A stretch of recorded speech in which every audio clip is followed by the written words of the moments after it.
Daily Blast Live. We're talking about what you're talking about. You all ready for this? Mm-hmm. Dun, dun, dun, dun, dun. This is a sham. No. Y'all, just stop. Get real. Welcome to DBL, otherwise known as Daily Blast Live. It's like you're killing time already. I'm just saying. All right. I like the name of our show. All right. Did y'all hear about this? It's insane. Dave Chappelle was attacked by a man while performing at the Netflix is a Joke Festival at the Hollywood Bowl last night. So a fan shot this video of the attack. You see the man rush the stage and violently tackle Dave, who falls back. After the attack, the man was chased off the stage, and then video shows security and others gathered around him backstage. Dave is reportedly okay and even joked that he was attacked by a trans man. And then Chris Rock made this joke. Was that Will Smith? Police have identified the attacker as 23-year-old Isaiah Lee, who was taken away on a stretcher. Police say he had pointed a gun at Dave Chappelle as he rushed him, but it turns out the gun wasn't real, but it did have a knife, a real knife, attached to it. So that is a deadly weapon. After all of that, Dave continued his act and even brought Jamie Foxx on stage to talk about it. Take a look. Shout out to Jamie Foxx, by the way. Jamie, where you at? Whenever you're in trouble, Jamie Foxx would show up in the sheriff's hat. I thought that was part of the show. I don't know what the I've been doing this 35 years. I just stomped the backstage. Al, our resident comedian, would you first of all be able to take the stage after that? And second, what was your just reaction to this? Were you surprised? You have to, I always tell people, go see comedy. It's a live show.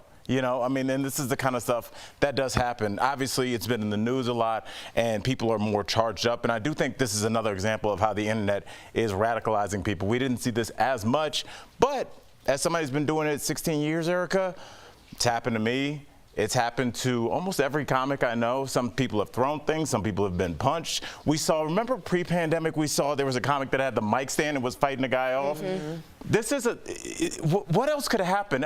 This is the Hollywood Bowl, so I'm surprised at the lack of security. But at a comedy club, there's only one way in. There's only one way out. You usually have to walk through the crowd. You're drunk, probably. Yeah, a lot of people are drunk. And if you are saying things that are igniting people for whatever reason, good, bad, or indifferent, it's going to cause people to react, and usually people react physically. Is this though? I mean, this is a thing. It is a thing, but is this a Will Smith, Chris Rock thing? Is this a direct result of seeing that? Because like that's the first thing my mind went to. Is that what your mind went to, or no? This seemed like spillover from the Netflix trans issues. This didn't seem like this had to do with a Jada Pinkett Smith issue. What did you think, Erica?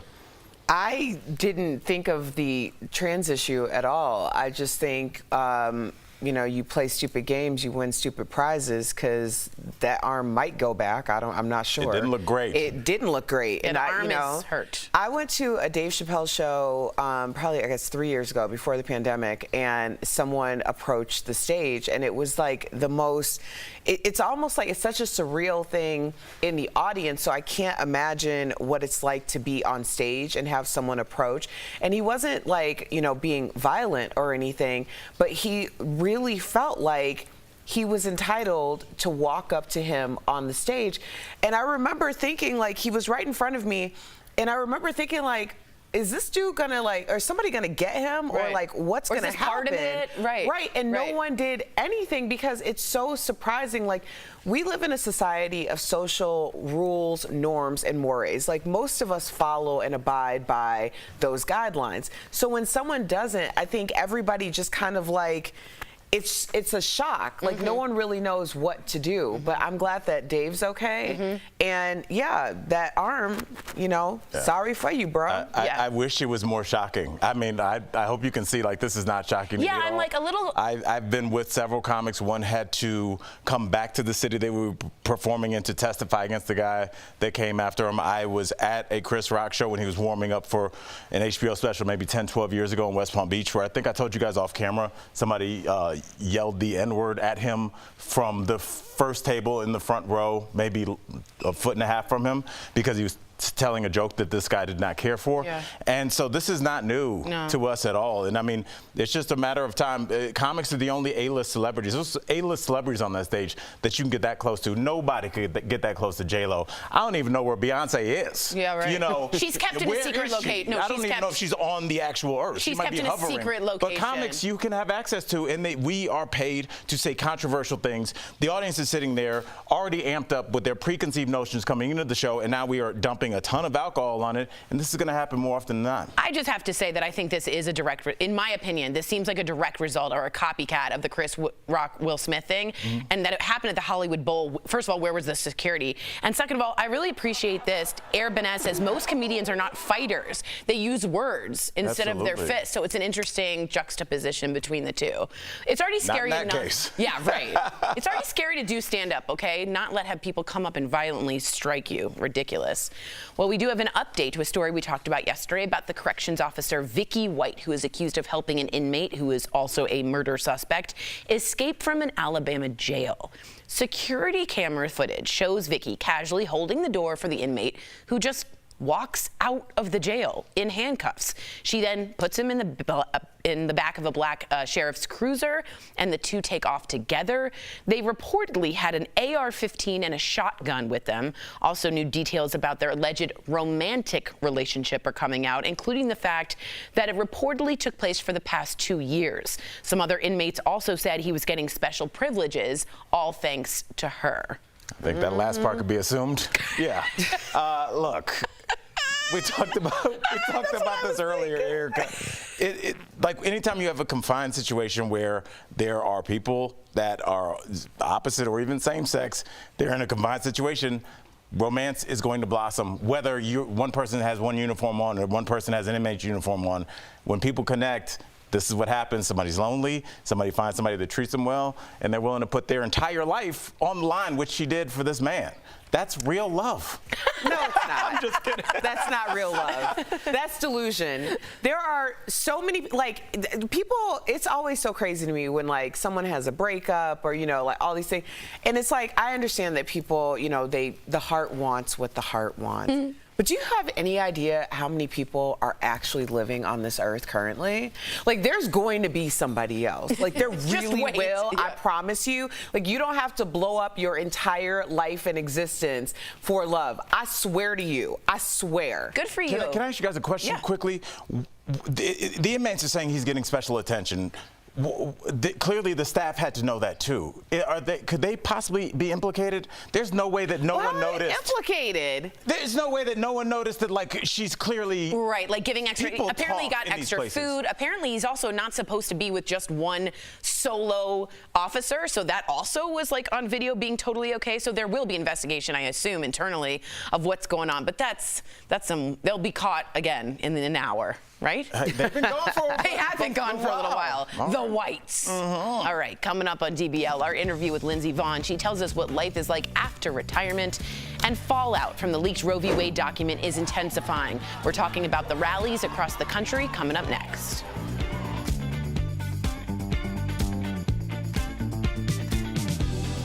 Closed captioning provided by Daily Blast Live is always focused, always on cue, always ready, always timely. This May, don't miss a day. DBL is all new every day. Okay, we have an interesting question from Aaron Ledette. And again, I'm not saying this to out you at all. I just think it's a really interesting question. Oh, I'm so sorry. Going to make sure that you had these. Oh, yes. Thank you. So good. Michael Dean's the best. Okay, this is what Aaron says. In no way do I justify violence, and I want to make sure we say that. But like I said, you can't make fun of people and then expect no repercussions. And I'm like, isn't that the whole point of stand-up? Isn't that the art of stand-up comedy? That you're allowed to tell jokes that people laugh at without having people be violent? Are we that far we can't do stand-up anymore? I mean, well, that's where is that the point? That's where we're going in terms of if we have to get to a point where the audience has to be polled about what is Like a jury? acceptable. Oh like my it's, God, when we y'all. ask artists to push the envelopes, we do understand that we're asking, because people go, well, where's the line? Well, there's a line. Right. Okay?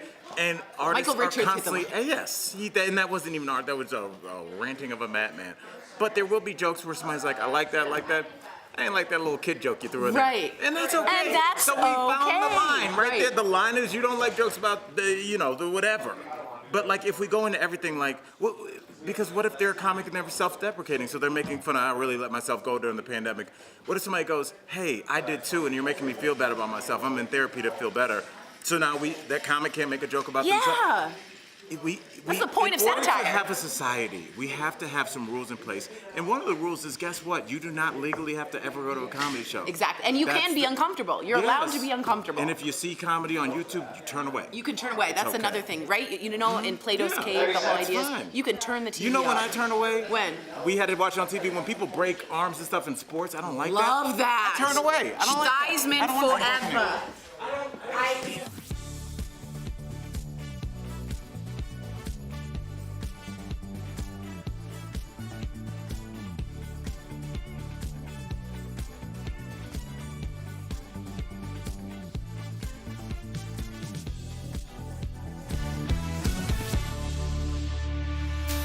Welcome back. All right, a lot of people are still digesting the news that we could soon be living in a post-Roe v. Wade America, where women in some states are unable legally to choose to have an abortion. So last night, there were protests in cities across the country.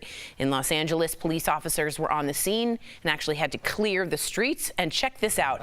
A man who calls himself pro-life Spider-Man climbed a high-rise tower in San Francisco yesterday. He did it to spread his anti-abortion message. He was taken into custody by police after reaching the top.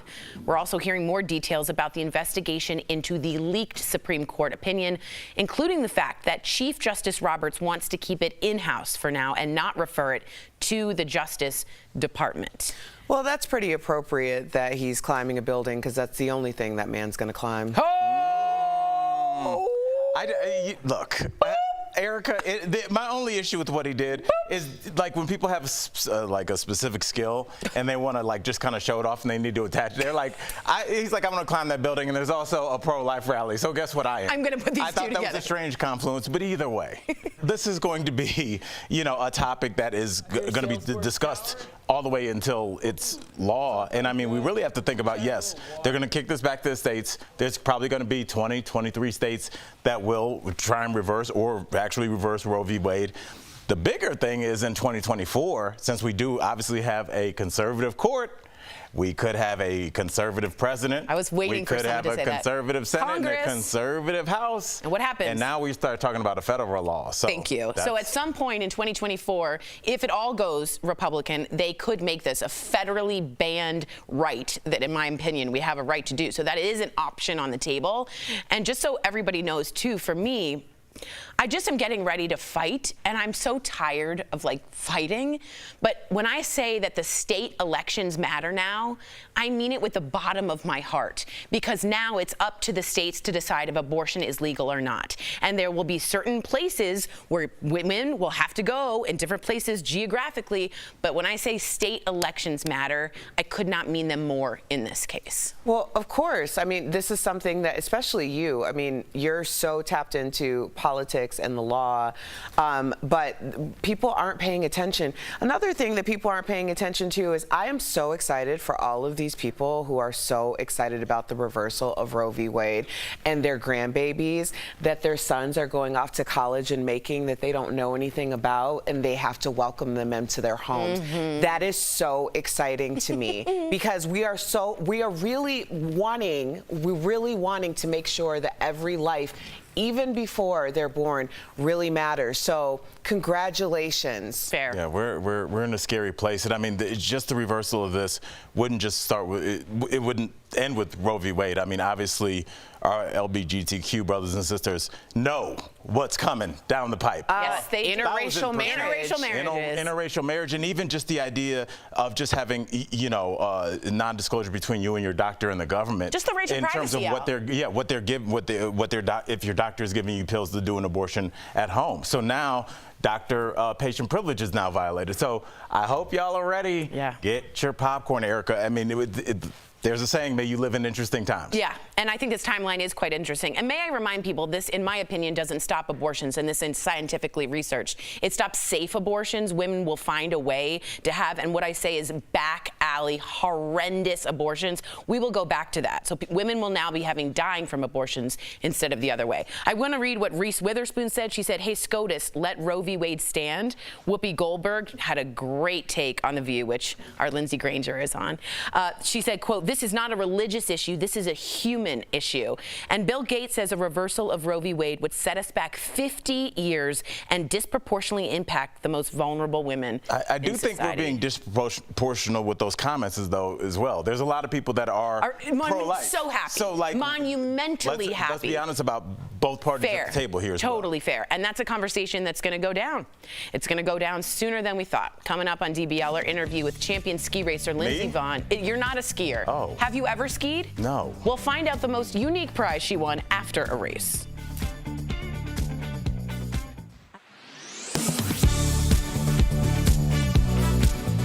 Roe versus Wade decision back in 1973 came down to right to privacy, which usually rests on two things: due process rights and the 14th Amendment, which guarantees the constitutional right to life, liberty, and property.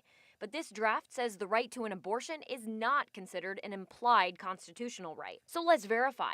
What other decisions does the 14th Amendment impact? Our sources are Caroline Fredrickson, a Georgetown law professor, and Robert Peck, a constitutional law expert. There's an interesting philosophical decision that's embodied in this opinion, and that is, to what extent are rights implied by the Constitution?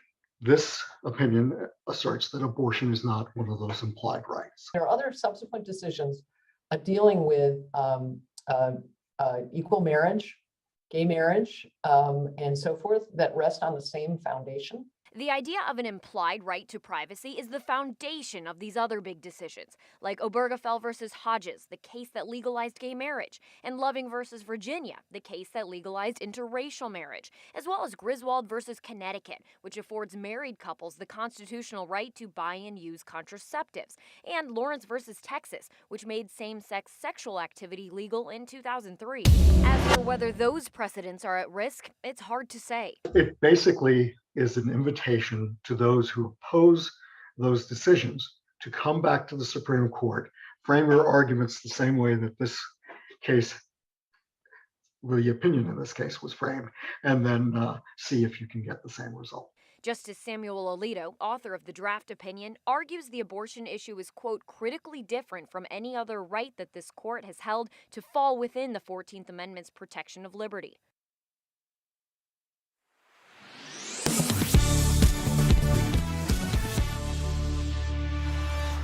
Welcome back. She is the most decorated female skier of all time, and we were lucky enough to catch up with her. You know who she is, Lindsey Vonn, here to talk about the prices she paid to be the best.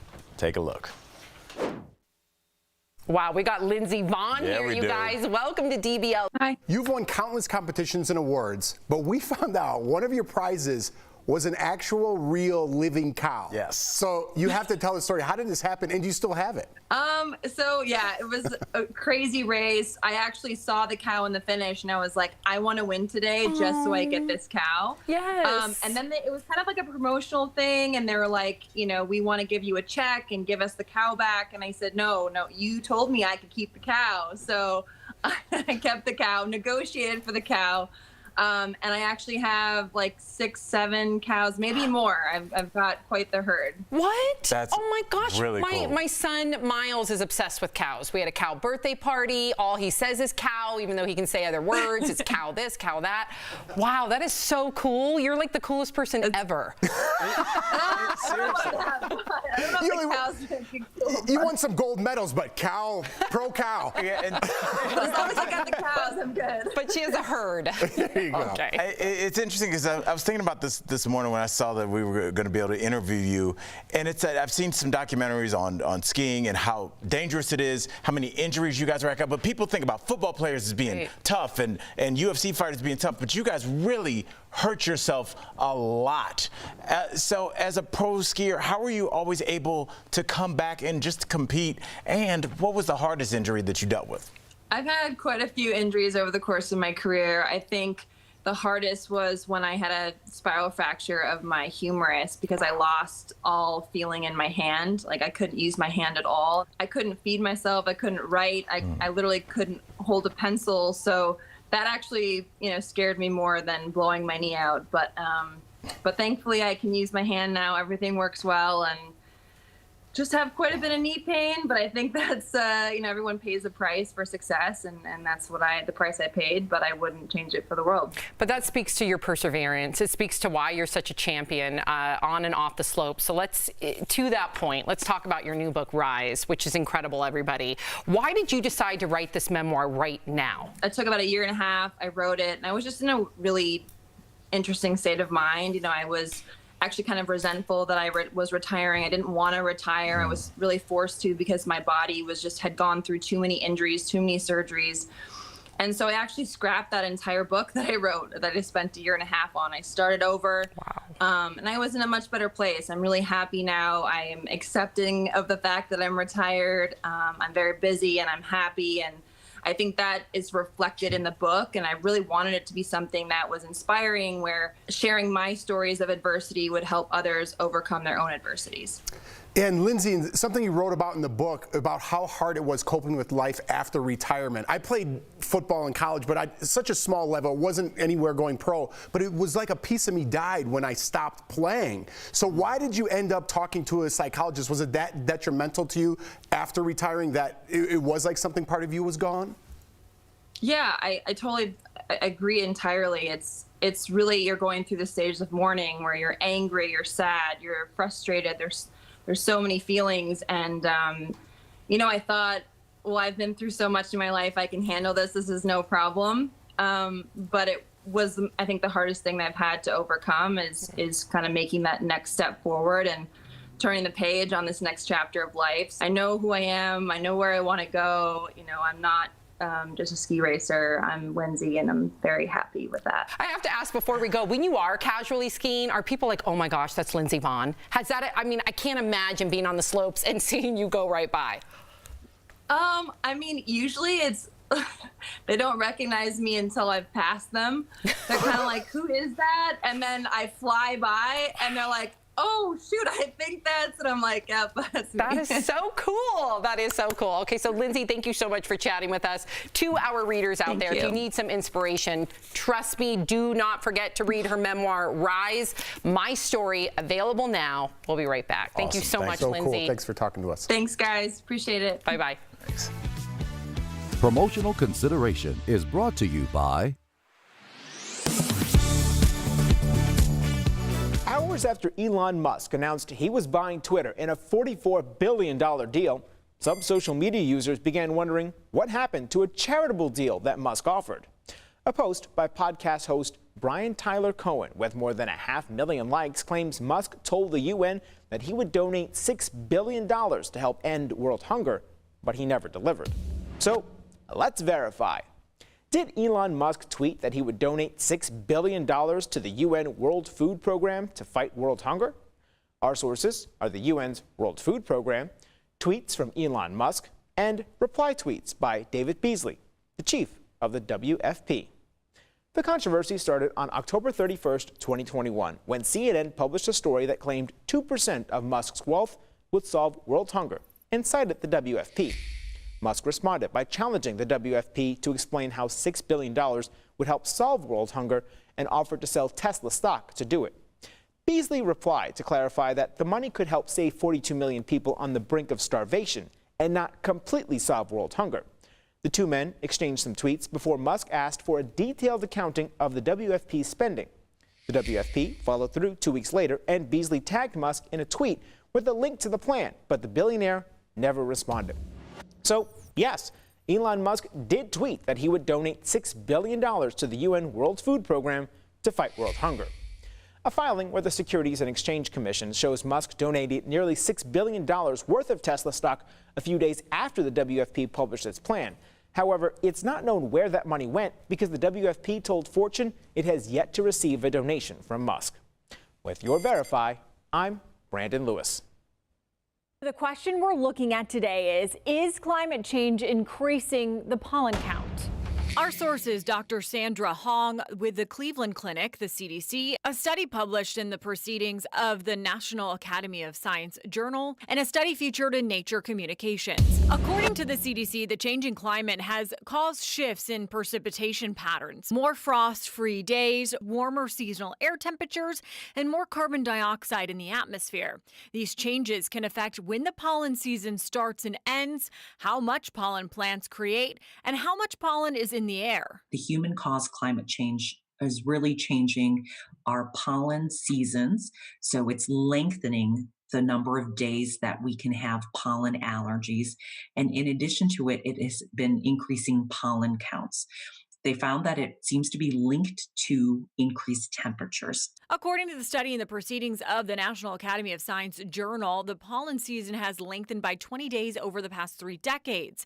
Pollen concentrations increased by 21%, one of the most affected places in the Southeast. And it's only getting worse. According to the study featured in Nature Communications, pollen season could end up starting as much as 40 days earlier and last about 15 days longer than it does today. Pollen levels could also triple in some parts of the United States. So we can verify that, yes, climate change is increasing the pollen count. With your Verify, I'm Megan Bragg.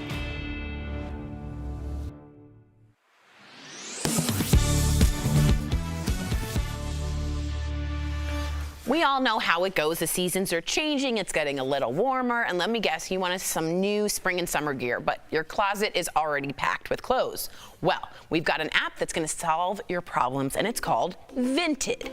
So Vinted is a secondhand fashion-focused app where you can buy and sell pre-loved items. Take a photo, write up a detailed description, set the price you want, and upload. There are no hidden selling fees, so the price you set is the price you're going to make. And if you're the buyer, you just search using filters like brand, color, or even condition.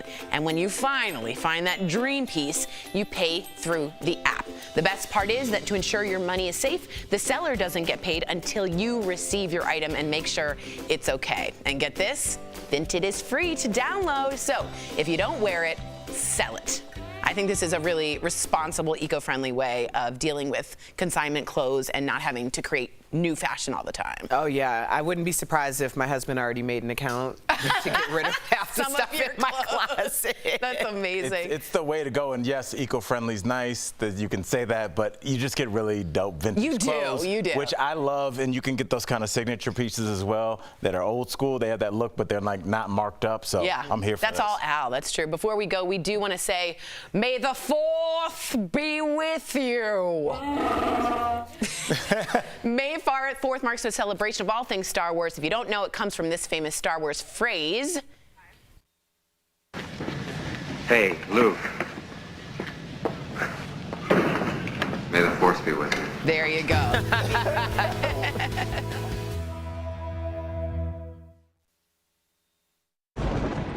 Where hope finds help.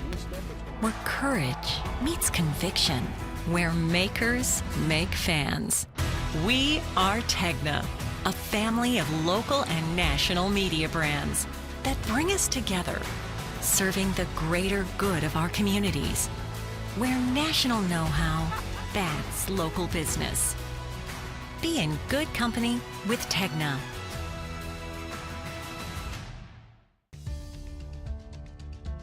Tomorrow on DBL, a Mormon mom reveals her online sex worker secret. She'll be here live to tell us why her career on OnlyFans aligns with her religious beliefs. Plus, celebrity chef Anne Burrell will also be here live. How did she handle going toe-to-toe in the kitchen with fellow Food Network star Bobby Flay? That's tomorrow, only on DBL.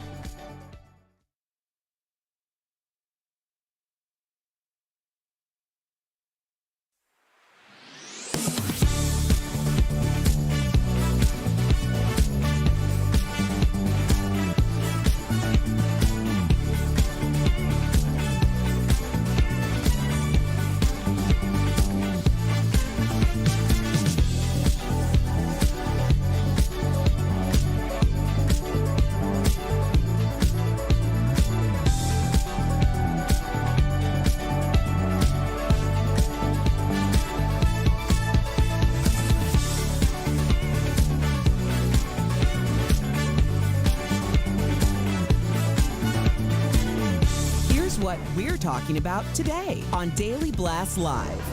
Dave Chappelle gets attacked during a live performance, but the show went on. Everybody compose yourself. Is the safety of comedians at risk since the Will Smith Oscars slap? Was that Will Smith? Protests erupt across the country after the Supreme Court's Roe v. Wade document leak, plus a pro-life Spider-Man pulls off a wild stunt to show his stance on the issue. And actor Seann William Scott and comedian Margaret Cho will both be here live. Oh my gosh. Are you insane? This is a sham. No. Y'all, just stop. Finally here. Drum roll. Welcome to DBL. Really good show today. And when I woke up and heard the Dave Chappelle news, I immediately was like, I can't wait to hear what you all think, especially you, Al, being a comic. So let's dive right in. Dave Chappelle, maybe you heard, was attacked by a man while performing at the Netflix as a Joke festival at the Hollywood Bowl last night. Now, a fan shot this video of the attack, and you can see the man rush the stage and violently tackle Dave, who falls back. Now, after the attack, the man was chased off the stage, and then video shows security and others gathered around him backstage. Chris Rock was also there and made this joke. Was that Will Smith? Police have identified the attacker as a 23-year-old man who was taken away on a stretcher. Police say he pointed a gun at Chappelle as he rushed him, but it turns out the gun wasn't real, but it did have a knife attached to it. After all of that, Dave continued his act and even brought Jamie Foxx on stage to talk about it. Take a listen. Shout out to Jamie Foxx, by the way. Jamie, where you at? Whenever you're in trouble, Jamie Foxx would show up in a sheriff's hat. I thought that was part of the show. I don't know what the I've been doing this 35 years. I just stomped the backstage. All right, so you being a comic, Yeah. does this surprise you? Not at all. Not at all. This has been happening since it's happened to me. I've had comic friends that have had things thrown at them, shot glasses. My buddy Jim Jeffries had a muffin thrown at him from the top. Somebody's gone on stage and punched him. People have hit a lot of comics. I know a comic that had to come back to the city we were performing in to testify against somebody that came after him on stage. This is not. I don't need, maybe it's just we're in a heightened place where people are more aware of this, but this is very normal for comics. And when you think about celebrities, I was making the joke a little bit earlier, but you don't get that close to J-Lo or Beyonce. Like, I wouldn't even know what hotel she's in, how many security guards, I couldn't imagine.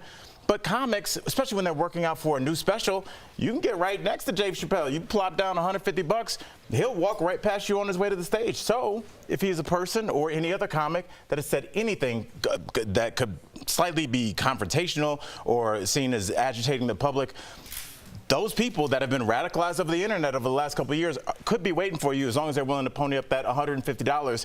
The only issue with me that I saw here was how did the Hollywood Bowl let that happen in this? Sir, it's not like this is lax and everybody's kind of having a good time. He's maybe the most polarizing comedian of all time and definitely the most polarizing one alive right now. And so I would think there would have been several meetings. Jeff? Well, before Jeff jumps in, just to give context to our viewers, the Hollywood Bowl is a very well-known venue in Hollywood. I used to live across from it. Every time we'd go to a show, there's metal detectors. You have to show them your bag. So how this gun/knife got in is beyond me. Go ahead. And Chappelle's bringing a crew with him, right? Of very famous people. He's very well known for that. You'd think he'd beef up security a little bit, especially for that show. I was listening to Brendan Schwab. You know who that is? He's a comedian. Former UFC fighter, pro football player almost, played tight end, tried out for it. He was talking about this 2 weeks ago, and he's like, the security kind of just goes away when I'm on stage because they think I can handle myself. And he's like, I can't handle myself. We need security there to make to your point about stand-up comedians. But this, I want to go a little bit on the Will Smith thing. I don't think it's Will Smith's fault at all, but I want to address it because Chris Rock finally made that first joke, right? I think Will Smith kind of opened that door for crazy people on the internet, and you kind of referenced that, to do things like this. In a small corner of the internet, this man has some sort of fan base now. We specifically didn't mention his name, so we don't want to credit him, but for some odd reason, this man in his little world is some sort of celebrity now. And it's crazy how you get stardom from doing stupid things like this. Eric, what are you thinking? Well, I was just looking at his twisted arm because his arm was jacked. Yes. And he deserved it. I'm not for violence. I'm really not. But it's very clear to me that there are a lot of people who have never gotten their butts beat and they really need to. Like, honestly, I remember a guy who I truly respect. He's like, Erica, you'll never learn your lesson until you lose money. And I was like, or you get your butt beat. Because I've had my butt beat, and let me tell you, I've moved differently now. Some people, honestly, it's true. It's true. And I mean, the idea that deserve it. I need to separate you from this individual. Right, but Not I'm to say saying they deserve violence, some people need the context of what it is. Like, some people need to live through that experience, because I'm telling you, a lot of people would be moving a lot differently. The idea that someone, and I don't know, what sparked it, because honestly, I was at a Chappelle show 3 years ago and I saw a fan approach the stage, and it was like the craziest thing, because you're looking at it like, well, what? And people do think, like, is this a part of the act? Do they know each other? And then there's almost like this delay of reaction from everyone. So Hollywood Bowl, that's very suspect. But I'm honestly, you play stupid games, you win stupid prizes, and that twisted arm is a stupid prize. And do you think, really quickly, any of you, that it had to do with either the Will Smith debacle or the fact that this could be payback, so to speak, for his trans jokes? Those are all theories on the internet. I think those are all in play. I think there's no conspiracy. Yeah, no conspiracy theories, but I think those are all in play, along with some substances and maybe some mental health issues, and that's the result. All right, well, coming up on DBL, speaking of comedians, we've got comedian Margaret Cho here live to give her take on what happened to Dave Chappelle. Does she think comedians are targets now more than ever? Plus, actor Seann William Scott will also be here live. He's telling us all about a new show where he plays a pastor. Pastor Paul? Yeah. Anybody?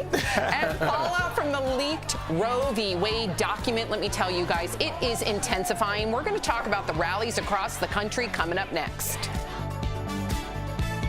Closed captioning provided by Daily Blast Live is always focused, always ready, always on cue, always timely. This May, don't miss a day. DBL is all new every day.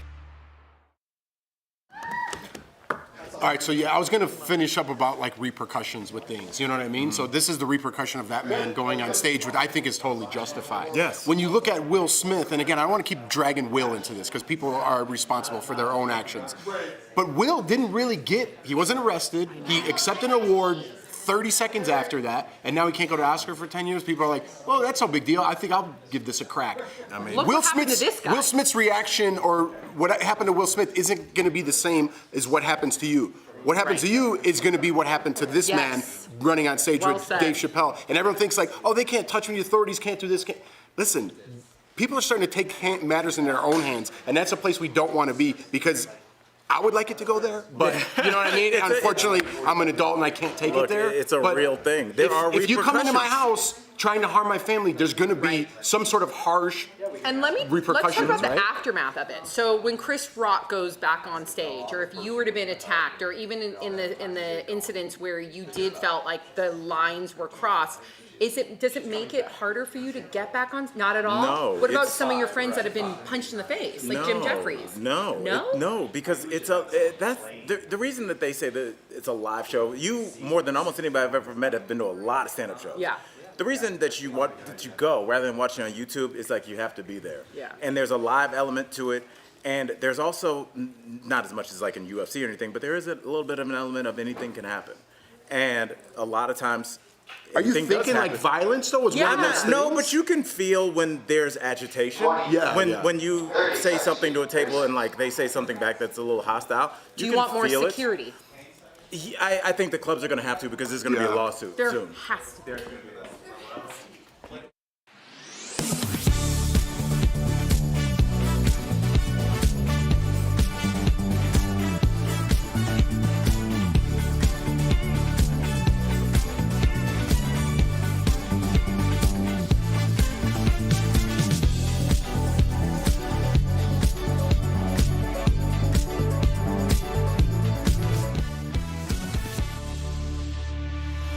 Welcome back. A lot of you are still digesting the news that we could soon be living in a post-Roe v. Wade America, where women in some states are unable to legally choose to have an abortion. So last night, there were protests in cities across the country. In Los Angeles, police officers were on the scene and had to clear the streets. Well, check this out. A man who calls himself pro-life Spider-Man climbed a high-rise tower in San Francisco yesterday. He said he did it to spread his anti-abortion message. He was taken into custody by police after reaching the top. We're also hearing some more details about the investigation into the leaked Supreme Court opinion, including the fact that Chief Justice Roberts wants to keep it in-house for now and not refer it to the Justice Department. Erica. Well, I hope that pro-life Spider-Man really got his jollies, because that's the last thing he's ever going to climb. Yeah. I mean, yeah.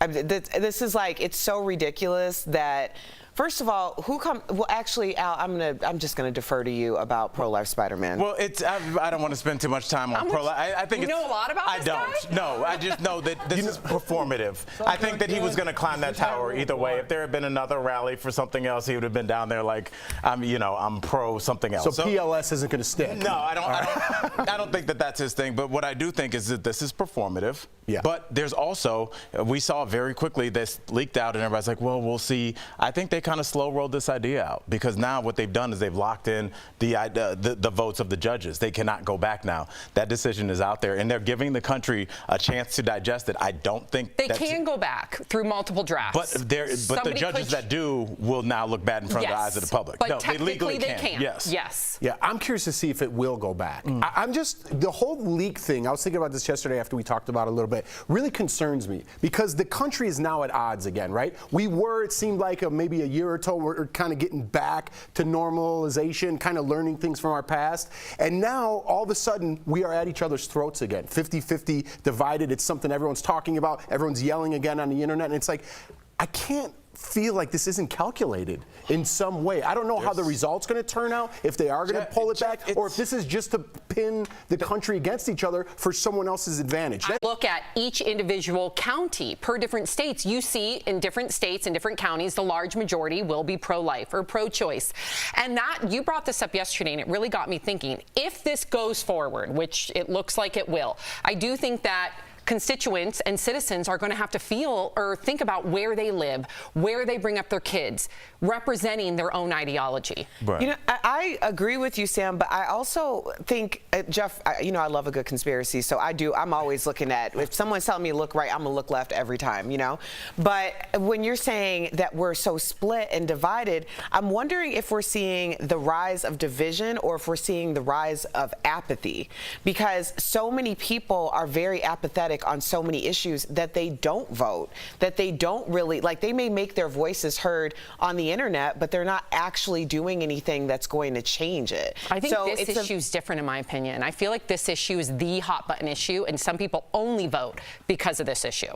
But I guess we'll see. Yeah. I guess we'll see. I think this is where we are, and I think we're going to have to really take, because you're talking about red states and blue states, but I wish it was that simple, Sammy, but if you look at the red states and blue states, a lot of it's really the city versus kind of the countryside. Right. That's really what it is. True. It's usually a blue dot and a red state. And when you have a dynamic like that, when you start saying, well, we're going to ostracize the state, we're not going to shoot movies in the state, we're not going to do concerts in the state, well, you're going to lose 50% of the people that may have voted, for choice or anti-choice, whatever. So it's hard to just be like, well, we're going to split out this half of the country. This isn't like the Civil War where there's a North and a South, and you can pretty much tell which states they are contiguous with each other, and you can tell which sides. Now it's going to be states that are going to be right next to each other that have differing values, and you can do different things in these states. So I think what we're going to find is really just states where they're almost like their own little kind of nation state, their own little thing where they have different laws, different rules, and we just kind of remember, like, when you're in Louisiana, you can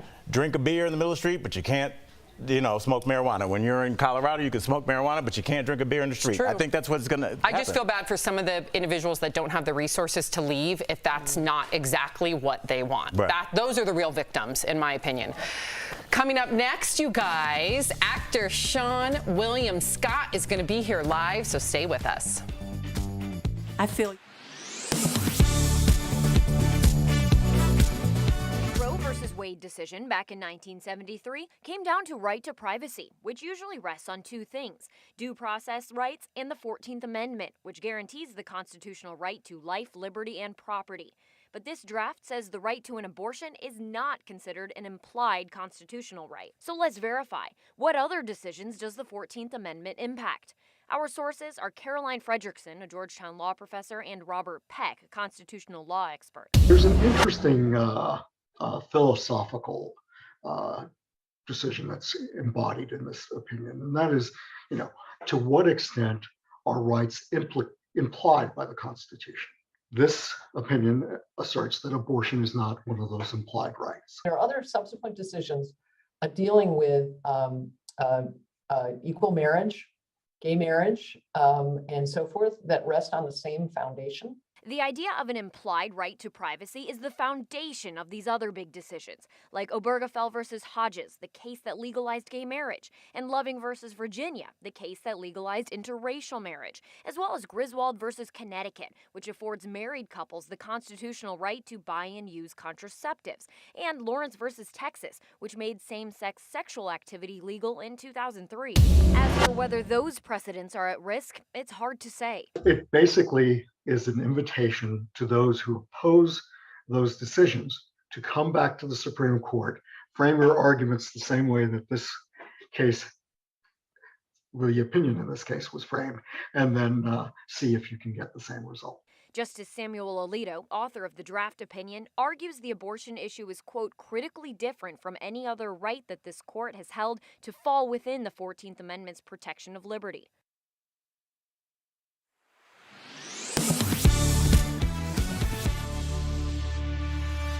Joe, you and I are friends, right?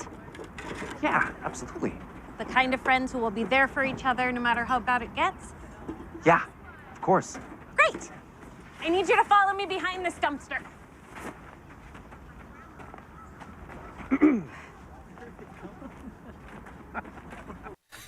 Welcome back. His breakout role was Stifler, of course, in American Pie, but now he's playing a pastor in his new show. Welcome to Flash. Please say hello to Seann William Scott. Yeah!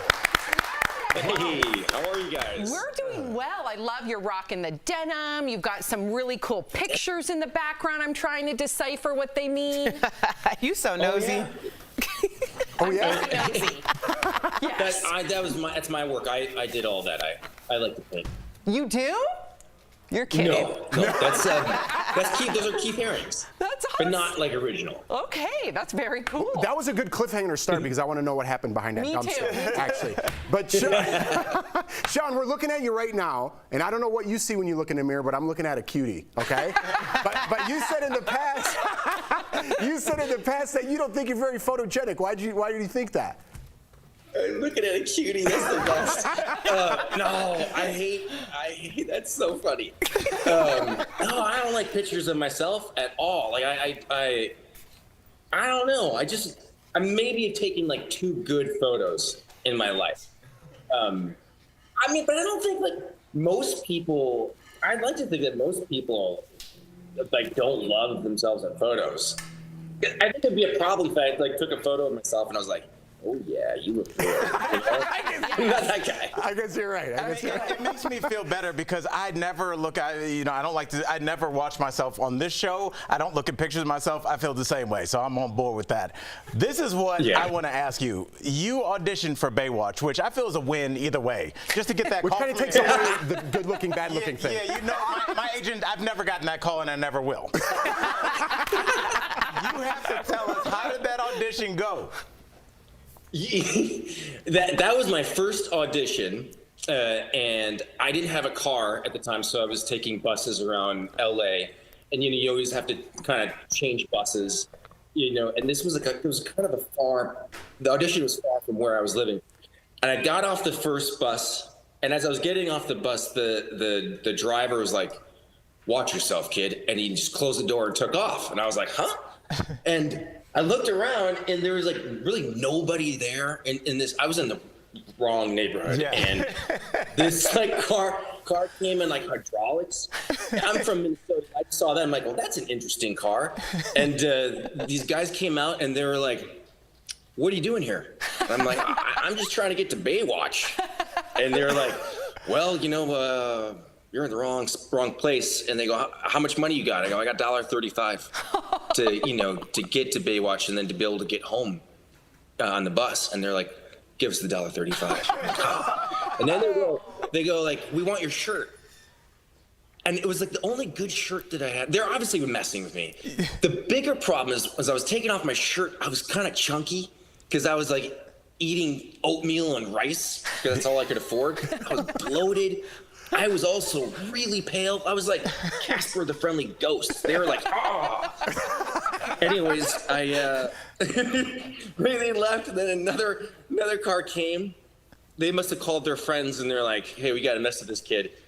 And they also saw my chunky body, and they were appalled. And they go, they took my shoes. They're like, we want your shoes. I'm like, oh man. Gave them my shoes. Finally, the bus came. The bus driver's like, hey man, what are you doing here? I'm like, I'm just trying to get to Baywatch. I just got out of here from Minnesota. Trying to make it. I feel like you were just on an episode bus driver's like, hey, this kid's trying to get to Baywatch. We got to get him some money. And so they chipped in for me to get to the audition. Wow. I finally I'm walking down the hallway. I could hear the people working in the office going, oh no. Because I have my shirt off. And long story short, I didn't even get to audition. I think they saw my body and they were like, he's never getting the job. The truth is, I didn't even know how to swim. So the joke's on them. I wouldn't even done that episode. Story. I love it. I love it. Sharing that with us. But we got to talk about your new show, Welcome to Flatch. You play Father Joe, Sure. and since Mother's Day is right around the corner, how did your mom react when you told her about your character? My mom was thrilled. When I said Father Joe, and I was playing a minister, she's a Christian lady, and she's like, thank you, Lord. Praise the Lord. She's like, after all the weird characters that I've played, she's like, you made it, son. You did it. Aww. Home run. That's It what's didn't up. matter if the show was good. She was psyched. I love it. In juxtaposition, how did your mom react to Stifler? Yeah. Right. She was horrified. No. She took her church friends on opening weekend to the Mall of America movie theater, and I told her it was a sex comedy. I didn't obviously explain the details of some of the scenes that I was in, and she took her church friends, and it didn't go well. Last apple pie she ever baked. You have such a treat. I feel like we were hanging out with a friend. To all of our viewers, you have to watch Seann as Father Joe and Welcome to Flatch, airing Thursday nights on Fox. Thank you. We need you in studio. Yeah. Thank you so much. Great to see you. Good talking to you. Promotional consideration is brought to you by Hours after Elon Musk announced he was buying Twitter in a $44 billion deal, some social media users began wondering what happened to a charitable deal that Musk offered. A post by podcast host Brian Tyler Cohen with more than 500,000 likes claims Musk told the UN that he would donate $6 billion to help end world hunger, but he never delivered. So let's verify. Did Elon Musk tweet that he would donate $6 billion to the UN World Food Program to fight world hunger? Our sources are the UN's World Food Program, tweets from Elon Musk, and reply tweets by David Beasley, the chief of the WFP. The controversy started on October 31st, 2021, when CNN published a story that claimed 2% of Musk's wealth would solve world hunger and cited the WFP. Musk responded by challenging the WFP to explain how $6 billion would help solve world hunger and offered to sell Tesla stock to do it. Beasley replied to clarify that the money could help save 42 million people on the brink of starvation and not completely solve world hunger. The two men exchanged some tweets before Musk asked for a detailed accounting of the WFP's spending. The WFP followed through 2 weeks later, and Beasley tagged Musk in a tweet with a link to the plan, but the billionaire never responded. So, yes, Elon Musk did tweet that he would donate $6 billion to the UN World Food Program to fight world hunger. A filing with the Securities and Exchange Commission shows Musk donated nearly $6 billion worth of Tesla stock a few days after the WFP published its plan. However, it's not known where that money went because the WFP told Fortune it has yet to receive a donation from Musk. With your Verify, I'm Brandon Lewis. The question we're looking at today is climate change increasing the pollen count? Our source is Dr. Sandra Hong with the Cleveland Clinic, the CDC, a study published in the Proceedings of the National Academy of Science Journal, and a study featured in Nature Communications. According to the CDC, the changing climate has caused shifts in precipitation patterns, more frost-free days, warmer seasonal air temperatures, and more carbon dioxide in the atmosphere. These changes can affect when the pollen season starts and ends, how much pollen plants create, and how much pollen is in the air. The human-caused climate change is really changing our pollen seasons, so it's lengthening the number of days that we can have pollen allergies. And in addition to it, it has been increasing pollen counts.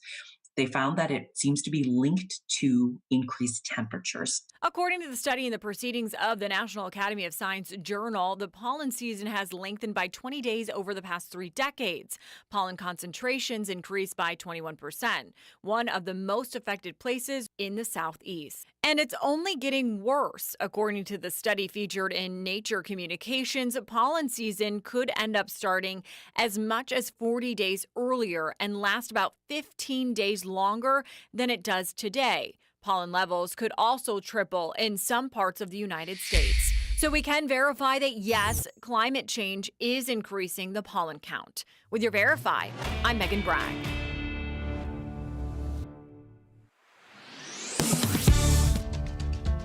Tomorrow on DBL, a Mormon mom reveals her online sex worker secret. She'll be here live to tell us why her career on OnlyFans aligns with her religious beliefs. Plus, celebrity chef Anne Burrell will also be here live.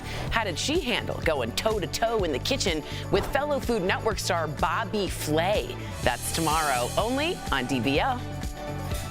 Welcome back. We'd like to say May the 4th be with you. Today, May 4th. Oh, yeah, Chewy. May 4th marks a celebration of all things Star Wars.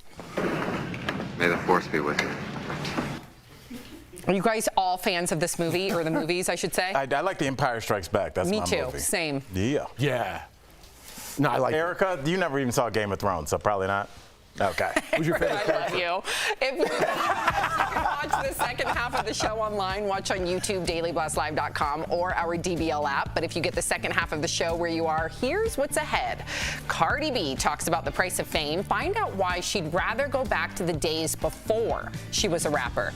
And new behind-the-scenes video of Kim K slipping into that iconic Marilyn Monroe dress. But did Kim disrespect Marilyn by wearing it? We're going to talk all about that next.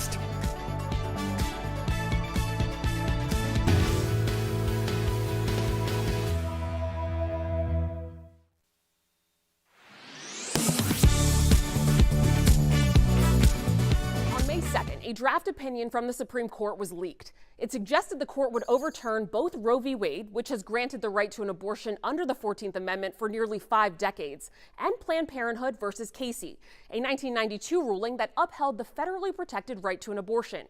But this is just a draft. In a statement, the court said it does not represent a final decision on the matter, which is expected this summer.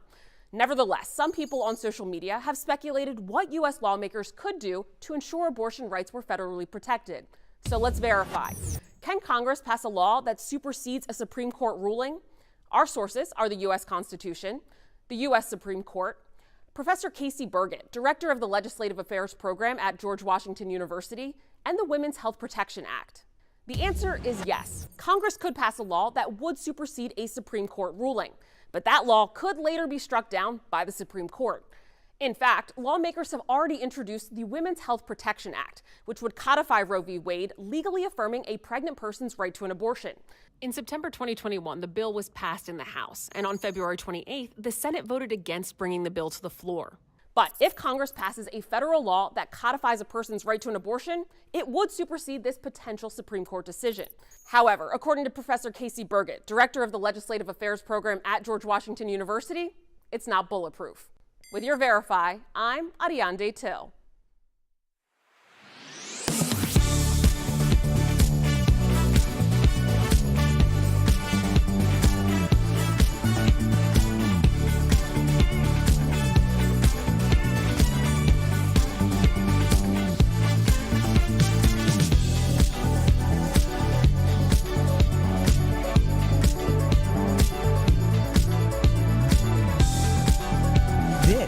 is Daily Blast Live. We're talking about what you're talking about. Oh my gosh. Are you insane? This is a sham. No. Nope. Y'all just It's stop. finally here. Drum roll.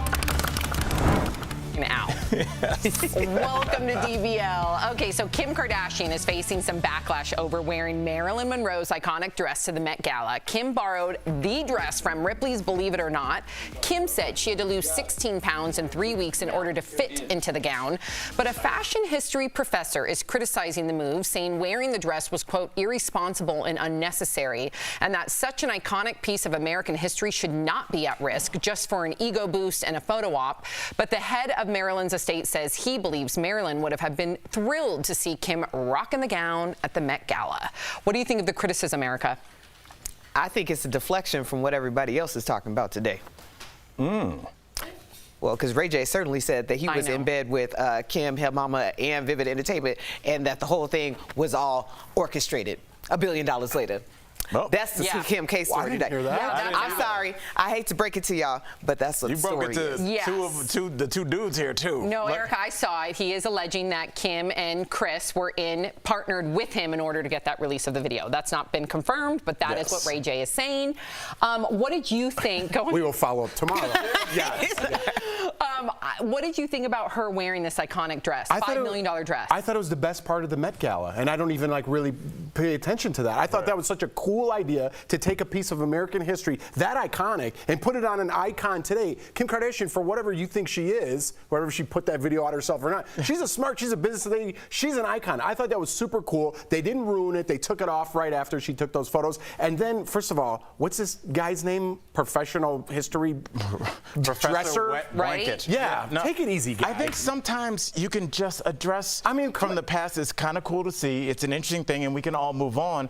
And I wonder, I would love to ask this professor, because he seems to really care about this dress, would we be talking about this if it wasn't for Kim Kardashian, or would it be in a nice closet if it was someone else? Somewhere else? We would not, or just no one wore it. I have a different take completely. Talk to me. The professor says that she was irresponsible and unnecessary. I don't think this dress is irresponsible and unnecessary, but her promoting a crash diet bothers me.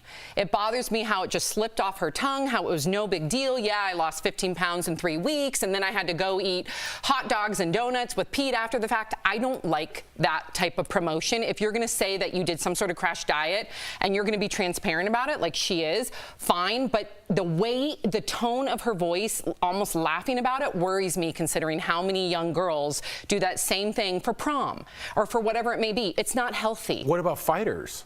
Yeah, wrestlers. A lot of people have to make weight, but also, Sam, don't we ask for? We can't gloss over that. Like, I'm not. I'm going to ask you a direct question about that. Okay, go ahead. We do ask for transparency from our entertainers, and when somebody does give a real answer, even if we didn't like how they gave it, does that then give us? Are we then allowed to criticize how they delivered it? If it is a real thing, where she was like, and I think a lot of people that get married and want to fit in their tux or their dress will say, "Hey, I went on a crazy diet for the last month. Not healthy at all." I think we know that, but they don't have 130 million or whatever followers that she has of young girls that literally look to her. I'm not saying that they should choose to have her be their role model. And there's a lot of wonderful things that Kim Kardashian does. Look what she does for prison reform. I'm not knocking it. But it rubbed me the wrong way as a mother.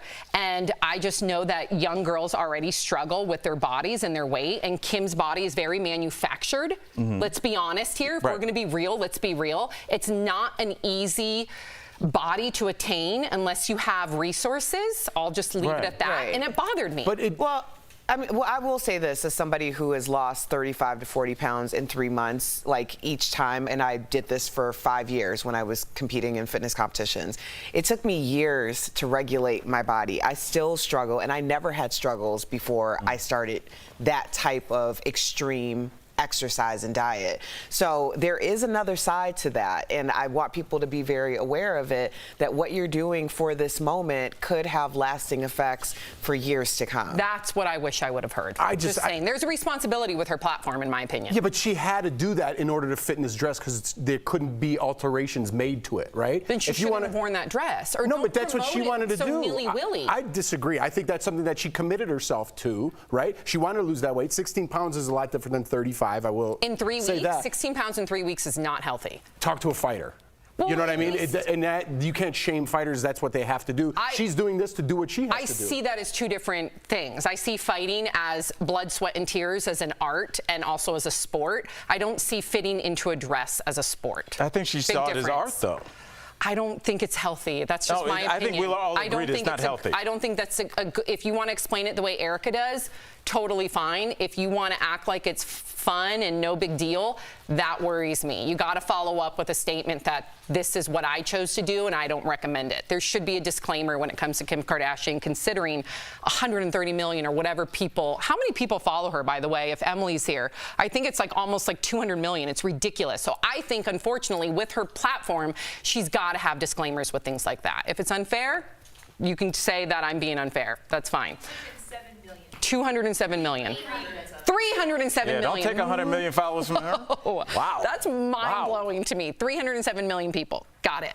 Okay, so another star is also facing criticism after the Met. Cardi B says she has had it with fame. This after she was filmed making a joke at a Met Gala after party she hosted. In the video, Cardi B was slammed for telling the crowd to make sure they had their drinks and their lines, a reference to doing cocaine. Afterward, Cardi clarified it was just a joke and went on Instagram Live saying she hates being famous because she has a target on her back. Watch. God really cursed me with fame because fame is just like, oh God, oh, I hate it here. This whole go by the book stuff, gotta watch what you say, gotta watch what you do. This is not me, bro. This is ridiculous. I don't even understand how I always get in trouble. I feel like I'm always in trouble. I feel like I'm a celebrity that always be in the principal's office, bro. I love she keeps it real. What did you think about this? I hear her in some. I hear her. I hear what she's saying. But on the other hand, it's very easy to go away, Cardi B. It's very easy to disappear. If you don't want all that goes with that bathroom, very beautiful, right? All those nice things that you have, those go away too, right? I'm sure she made enough money to be fine for life. But if you don't want to be famous, you don't have to be. We've seen it time and time again. If you don't want those cameras, don't go on Instagram Live. You could pull away and not have all that, but it comes with the territory. You know, Jeff, I look at it differently, and I want to get everybody's take, but I look at it as like Cardi rose to fame because she was so honest, so brutally honest about her life, her upbringing, who she was, what she cared about, what she could care less about, and it resonated with people. Somebody that came from where she came from to make it to the top of a very difficult profession as a woman of color, it's almost impossible. And she got there, and now all the things that she did to get famous, being honest, making jokes, sometimes off-color jokes, now are being scrutinized at every single step. And she's like, I was making a joke in front of my friends. I didn't know somebody was recording, and now I have to apologize for an offhanded joke that no one cared about anyway. And I think that one moment just kind of signified everything she's been going through, and it kind of spilled over onto Facebook Live. I think there's a lot of famous people who never intended on being famous. It was just they were just that gifted at what they did and developed these followings. I was reading this article on I think it was an Elle, and it was under the label of why Beyonce didn't attend the Met Gala. And she's very picky about where she's seen, how she's seen, and talking about the duality between her as Beyonce or Sasha Fierce and like the Beyonce that everybody who really knows her knows. And she talked about how fame, like people suck the light and the energy out of everything you are, and she's seen so many people have a downfall because of it, and that's why she's so strategic. That being said, you almost have to be a Beyonce in order to make those types of decisions, because if you're not popping up all the time, it's not just about you, it's not just about your family, it's about other people who depend on you to do what you do to feed theirs as well. So there's a lot of double-edged swords. So I know when people are like, well, you don't have to do this, it's like a lot of people feel like they do because so many people are depending on that. I will say, if Beyonce did that, she would get so much pushback. I think the people that push back against Cardi B don't know who she is. They don't know her sense of humor or personality. I don't know, Sam. I think a lot of people who push back on the Cardi B's of the world were fans at one point. They still are. They're just fans like that hate. That's what it is. Like, it's the people that are like, they're so close to it that they feel like they can touch it. They feel like it's attainable in some way. Yeah. And it's a way to be like, I brought you here, so I can take you back down. Wow. It's sick. That's ownership. Yeah, that's You're crazy. exactly right. Coming up on DBL, you guys, Margaret Cho will be here live. There she is. We're going to talk with her all about her new show. Plus, what's her take on what happened to Dave Chappelle last night? Stay with us. Closed captioning provided by Daily Blast Live is always focused, always ready, always on cue, always timely. This May, don't miss a day. DBL is all new every day. Yeah, Erica makes a great point. We were just talking about it right now. So it's like the higher you rise, it's a totally double-edged sword to that point. But the higher you rise, the sharper that sword gets, right, on both ends. So it's tough. Like, a lot of people will refer to a thing as mad day. Like, somebody, you have a friend or a family member or whatever, and like, you're close, you have a good relationship, and something goes sour, and the first thing they say is like the most vile, like intense scrutiny against you. Because that's always been sitting just beneath the love. Like, that's the saying, it's a thin line between love and hate. It's because that feeling has always been there. It's just been masked by you appeasing what their wishes are. But the moment that you don't do that, then all of a sudden they're after you. They attack you. And that's like multiplied when you have millions of fans. It's like, it's just a thin line. But you need those fans if you want to continue, right? So you have to kind of feed that. So my thing is like, I think there's certain celebrities out there, like a Leonardo DiCaprio, let's just say. He doesn't seem to be caught up in the tabloid world, or he doesn't have Instagram. And I feel like if you don't want to be noticed as much, the Kardashians do that on purpose. That's their brand. They need to be seen. They need photos taken. But I think you could still be in the business, but not be that much of in the spotlight. I think Cardi B is high enough. Calling you though. But I think Cardi B is high enough where she doesn't need to be on Instagram Live. Yeah, I think that's always been strange to me. Yeah, but like I think that's some people's catharsis is just getting it out. Yeah. And she's so used to talking to her fans like she always has. But I mean, it's weird. I think sometimes when you get to a certain level that you never imagined you would ever get to, you don't know what to do next, and it just seems like everybody's just going to completely agree with that, right? Because there's no. I keep doing the same thing that would got me for here. That. Right.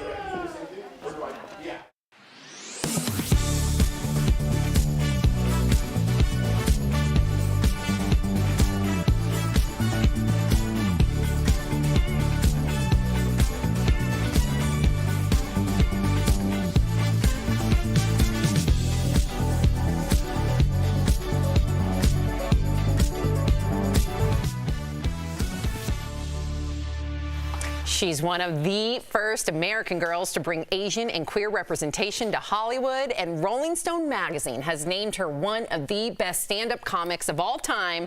Margaret Cho joins us live. Hi, thank you. Hi. Hi. Margaret, we got to get right to this because obviously all the drama going on. You're so cool. You're part of the Netflix is a Joke festival lineup. Obviously, Dave Chappelle attacked last night during the set. I just want to know, what do you think happened and how is this affecting you as a fellow comic? I think it's really crazy and sad, and that we're just getting attacked physically. What's great is that Chris Rock was there to say, hey, was that Will Smith? It's really incredible. I think that's one of the things that we love about live performance, is that anything can happen. And one of the things that we don't love about live performance is that anything can happen. So really, I think it's one of the things that draws people out to go see shows, is that immediacy of the audience and the performer. And, it's a good thing that Jamie Foxx and Busta Rhymes were there to be, defense. I don't think that anybody would have expected anything like that. I want to ask you a quick follow-up, and I don't want to cut you off. Has anything like this ever happened to you? You've performed for years. Yes. One time somebody, a florist brought me some flowers while I was performing. That's about as close as an altercation that I've ever had. Oh, flowers. I want that. Wait, someone gave you a bouquet on stage? Yes. Oh, okay. Yeah, he came down. He was a very prominent florist in the region.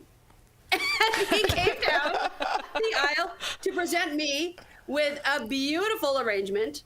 Unfortunately, it was while I was performing, but I rolled with it, and we made a whole night of it. But it's you just never know. That's one of the things is like live performance. It's just, you never know. Hecklers, physical attacks, it happens on many stages. So it's crazy, but we see it. I was waiting for the other shoe to drop, like they blew up or water squirted out or something like that. So that was a good thing that you had that. But speaking of comedians, you were the last guest on Bob Saget's podcast 6 days before he passed. Does anything special stand out from that interview, or even how precious and short life is in general? It's so precious, and I love Bob, and I cannot believe he's not here, along with Louis Anderson, along with Gilbert and Norm. These are people, these are our family. Comedians, we're really close. And I mean, that's why you're seeing, somebody like Chris Rock stepping up for Dave, or Jamie, who's also a comedian, stepping up for Dave. You have us doing anything we can for each other. And these guys are really family. And I'm still trying to process the grief. That's the thing, is comedians are not great at grief. We lose our greatest, people like Robin Williams, people like Joan Rivers, who, I still have a hard time thinking about that. So we lose them along the way. So love them while you have them. Love them if you got them. Good advice. Yes. Love that. Yeah. Love that. Well, Margaret, you grew up in San Francisco, and your parents actually owned a gay bookstore. So how did they feel about you coming out as queer?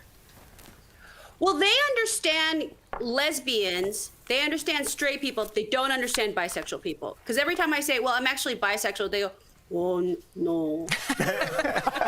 No.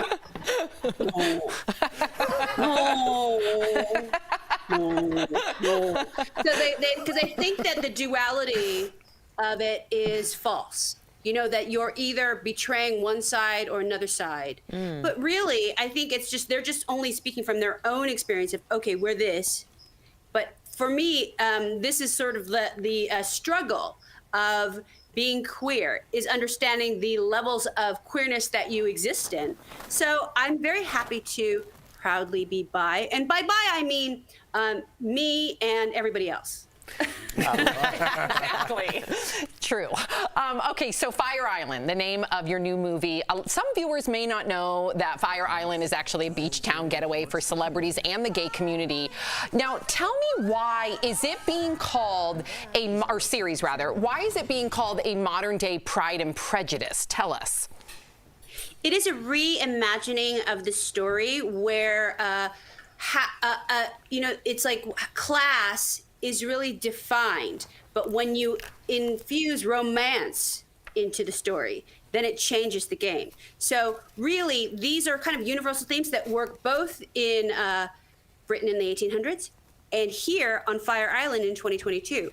So it's a wonderful, wonderful film. It's gay, Asian, it's me, it's the incredible Bowen Yang, the incredible Joel Kim Booster, who wrote and stars in this. And we had an amazing time making it on the greatest gay beach in the world. I just want to say this. This is a little. Margaret, I've been a stand-up for years, and I grew up being a stand-up comedy just fanatic. And I remember when you were a young comic telling a joke about your parents' bookstore, and just like you said your real name in there, and you said that should be the name of your perfume is Moran, and you said you were going to open the shutter door, yes, and yell that. So. Moran! That's it. You remember. That's a good memory. Amazing. I've heard that bit a million times. I listen to you all the time, and I'm a big fan, and you helped me get into the business, and it's an honor to talk to you. I love you. It's an honor for me. Thank you. I love you too. Look at that. Keep it going. Killing it. Yes. Margaret, thank you so much for joining us. To our viewers, you can catch her in Fire Island, streaming June 3rd on Hulu. And you can also visit margaretcho.com for live tour dates. You got to see her live. We'll be right back. Thank you, Margaret. Thanks, Margaret. Thank you.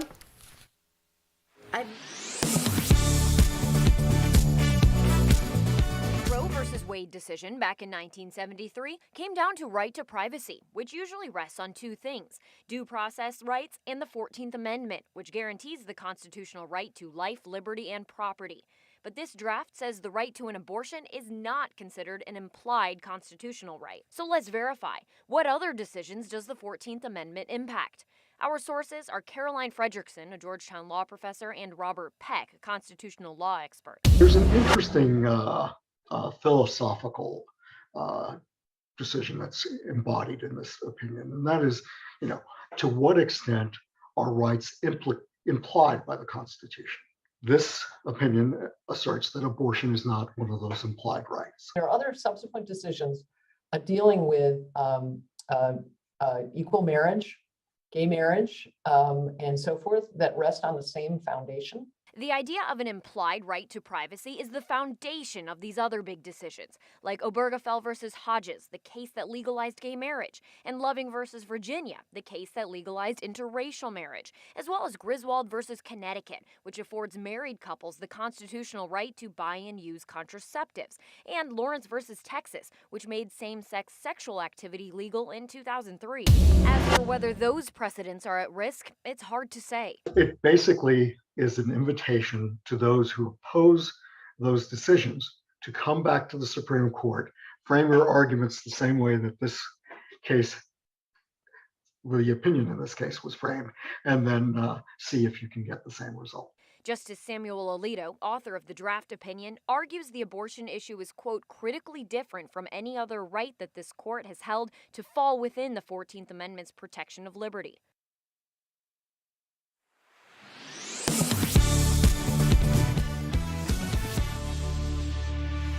We all know how it goes. The seasons are changing. It's getting warmer. And let me guess, you want some new spring and summer gear, but your closet is already packed with clothes. Well, we've got an app that's going to solve your problems. It's called Vinted. Vinted is a secondhand fashion-focused app where you can buy and sell pre-loved fashion.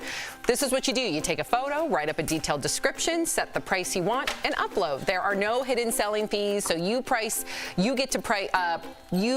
price you set is the price you're going to make. And if you're the buyer, you just search using filters like brand, color, or even condition. And when you finally find that dream piece, you pay through the app. The best part is that to ensure your money is safe, the seller doesn't get paid until you receive your item and make sure it's okay. And get this, Vinted is free to download. So if you don't wear it, sell it.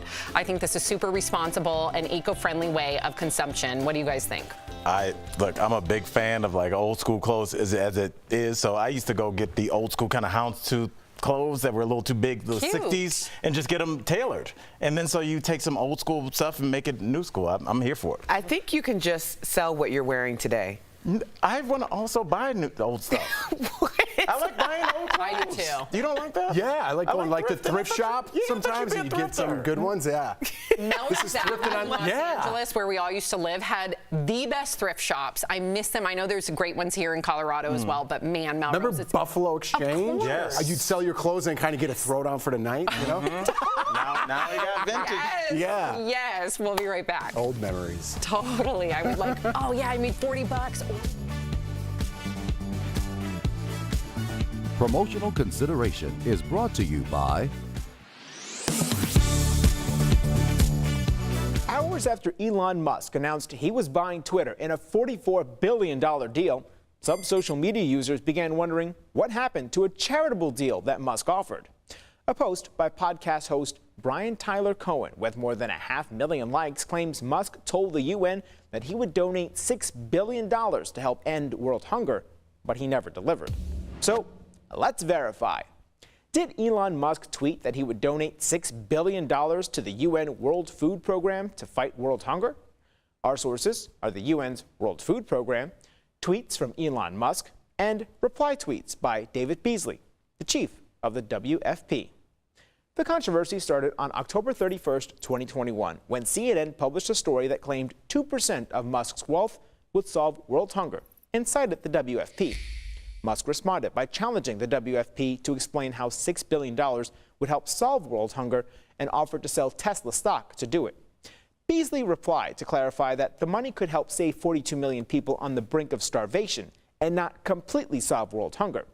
The two men exchanged some tweets before Musk asked for a detailed accounting of the WFP's spending. The WFP followed through 2 weeks later, and Beasley tagged Musk in a tweet with a link to the plan, but the billionaire never responded. So, yes, Elon Musk did tweet that he would donate $6 billion to the UN World Food Program to fight world hunger. A filing with the Securities and Exchange Commission shows Musk donated nearly $6 billion worth of Tesla stock a few days after the WFP published its plan.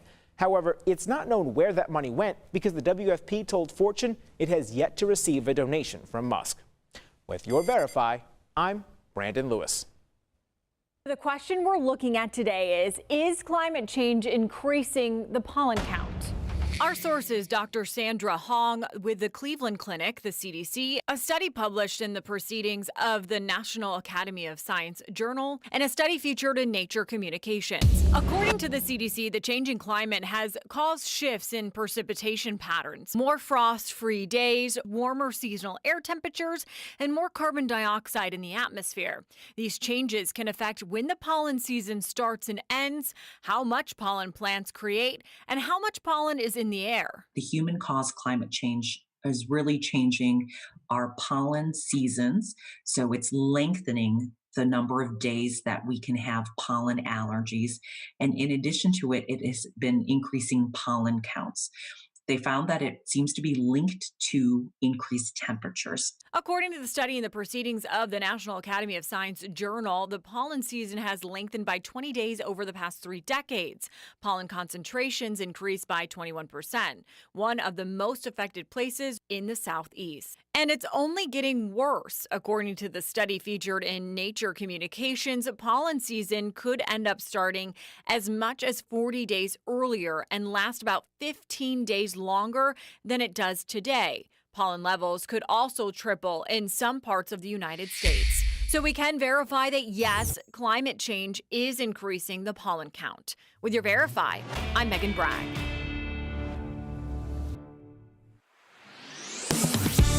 All next week on DBL, Hollywood legend Mary Lou Henner will be here as our special guest co-host. Along with her unfiltered takes on the week's hottest topics, she'll tell us all about her start in the original production of Grease and her wild times behind the scenes of her hit show Taxi. Mary Lou Henner is like, we have a history. You know what I'm saying? Danny's a blast and a great kisser. Plus, we've got a big surprise for her live all next week. You're not going to want to miss a day, only on DBL. I cannot wait to have Mary Lou in studio. Okay, lots of comments. Cheryl says, sweet moment between Al and Margaret. That was very sweet. Kevin says, Stifler has not aged at all. Super jealous. Ashley says, great interview with Seann. He seems so sweet. Yeah, he did not age like a year, and I've not seen his face in a long time. And I was just saying, like, when you interview somebody and you're like, man, I really want to hang out with that guy. That's like the best compliment you could give, and he's one of those guys. Because he loved your cutie comment. He did like a cutie comment. Yeah. That stole the show today, let's be honest. That was I don't know, you and Margaret had a nice little moment. I know. You're flattering me, but it was all you. Al's the cutie. Al's the cutie. Bye, guys.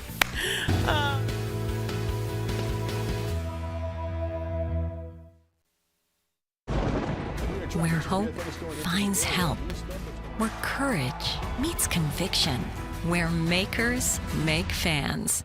We are Tegna, a family of local and national media brands that bring us together, serving the greater good of our communities, where national know-how backs local business. Be in good company with Tegna.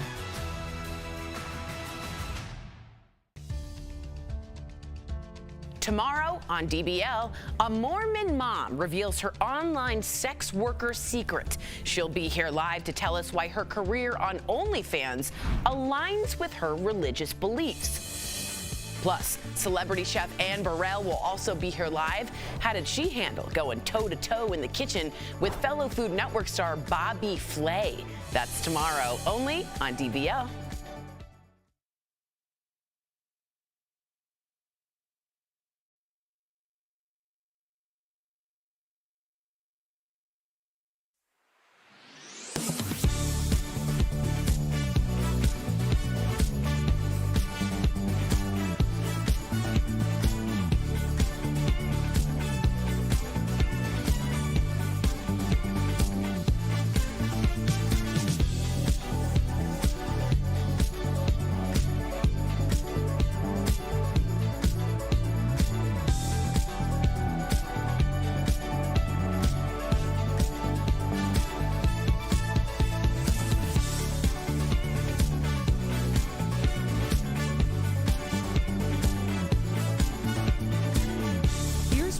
we're talking about today on Daily Blast Live. Dave Chappelle gets attacked during a live performance, but the show went on. Everybody compose yourself. Is the safety of comedians at risk since the Will Smith Oscars slap? Was that Will Smith? Protests erupt across the country after the Supreme Court's Roe v. Wade document leak, plus a pro-life Spider-Man pulls off a wild stunt to show his stance on the issue. And actor Seann William Scott and comedian Margaret Cho will both be here live. Oh my gosh. Are you insane? This is a sham. No. Nope. Just stop. Finally here. Drum roll. Welcome to DBL. Really good show today. And when I woke up and heard the Dave Chappelle news, I immediately was like, I can't wait to hear what you all think, especially you, Al, being a comic. So let's dive right in. Dave Chappelle, maybe you heard, was attacked by a man while performing at the Netflix is a Joke festival at the Hollywood Bowl last night. Now, a fan shot this video of the attack, and you can see the man rush the stage and violently tackle Dave, who falls back. Now, after the attack, the man was chased off the stage, and then video shows security and others gathered around him backstage. Chris Rock was also there and made this joke. Was that Will Smith? Police have identified the attacker as a 23-year-old man who was taken away on a stretcher. Police say he pointed a gun at Chappelle as he rushed him, but it turns out the gun wasn't real, but it did have a knife attached to it. After all of that, Dave continued his act and even brought Jamie Foxx on stage to talk about it. Take a listen. Shout out to Jamie Foxx, by the way. Jamie, where you at? Whenever you're in trouble, Jamie Foxx would show up in a sheriff's hat. I thought that was part of the show. I don't know what the I've been doing this 35 years. I just stomped the backstage. All right, so you being a comic, Yeah. does this surprise you? Not at all. Not at all. This has been happening since it's happened to me. I've had comic friends that have had things thrown at them, shot glasses. My buddy Jim Jeffries had a muffin thrown at him from the top. Somebody's gone on stage and punched him. People have hit a lot of comics. I know a comic that had to come back to the city we were performing in to testify against somebody that came after him on stage. This is not. Maybe it's just we're in a heightened place where people are more aware of this, but this is very normal for comics. And when you think about celebrities, I was making the joke a little bit earlier, but you don't get that close to J-Lo or Beyonce. Like, I wouldn't even know what hotel she's in, how many security guards, I couldn't imagine. But comics, especially when they're working out for a new special, you can get right next to Dave Chappelle. You plop down $150, he'll walk right past you on his way to the stage. So if he's a person or any other comic that has said anything that could slightly be confrontational or seen as agitating the public, those people that have been radicalized over the internet over the last couple of years could be waiting for you as long as they're willing to pony up that $150. The only issue with me that I saw here was how did the Hollywood Bowl let that happen? And this, sir, it's not like this is lax and everybody's kind of having a good time. He's maybe the most polarizing comedian of all time and definitely the most polarizing one alive right now. And so I would think there would have been several meetings. Jeff? Well, before Jeff jumps in, just to give context to our viewers, the Hollywood Bowl is a very well-known venue in Hollywood. I used to live across from it. Every time we'd go to a show, there's metal detectors. You have to show them your bag. So how this gun/knife got in is beyond me. Go ahead. And Chappelle's bringing a crew with him, right? Of very famous people. He's very well known for that. You'd think he'd beef up security a little bit, especially for that show. I was listening to Brendan Schwab. You know who that is? He's a comedian. Former UFC fighter, pro football player almost, played tight end, tried out for it. He was talking about this 2 weeks ago, and he's like, the security kind of just goes away when I'm on stage because they think I can handle myself. And he's like, I can't handle myself. We need security there to make to your point about stand-up comedians. But this, I want to go a little bit on the Will Smith thing. I don't think it's Will Smith's fault at all, but I want to address it because Chris Rock finally made that first joke, right? I think Will Smith kind of opened that door for crazy people on the internet, and you kind of referenced that, to do things like this. In a small corner of the internet, this man has some sort of fan base now. We specifically didn't mention his name, so we don't want to credit him, but for some odd reason, this man in his little world is some sort of celebrity now. And it's crazy how you get stardom from doing stupid things like this. Eric, what are you thinking? Well, I was just looking at his twisted arm because his arm was jacked. Yes. And he deserved it. I'm not for violence. I'm really not. But it's very clear to me that there are a lot of people who have never gotten their butts beat and they really need to. Like, honestly, I remember a guy who I truly respect. He's like, Erica, you'll never learn your lesson until you lose money. And I was like, or you get your butt beat. Because I've had my butt beat, and let me tell you, I move differently now. Some people, honestly, it's true. It's true. And I mean, the idea You that deserve it. I need to separate you from this individual. Right, but Not I'm to say saying they deserve violence, some people need the context of what it is. Like, some people need to live through that experience, because I'm telling you, a lot of people would be moving a lot differently. The idea that someone, and I don't know, what sparked it, because honestly, I was at a Chappelle show 3 years ago and I saw a fan approach the stage, and it was like the craziest thing, because you're looking at it like, well, what? And people do think, like, is this a part of the act? Do they know each other? And then there's almost like this delay of reaction from everyone. So Hollywood Bowl, that's very suspect. But I'm honestly, you play stupid games, you win stupid prizes, and that twisted arm is a stupid prize. Do you think really quickly, any of you, that it had to do with either the Will Smith debacle or the fact that this could be payback, so to speak, for his trans jokes? Those are all theories on the internet. I think those are all in play. I think there's no mental health conspiracy. issues. Yeah, no conspiracy theories, but I think those are all in play, along with some substances and maybe some mental health issues, and that's the result.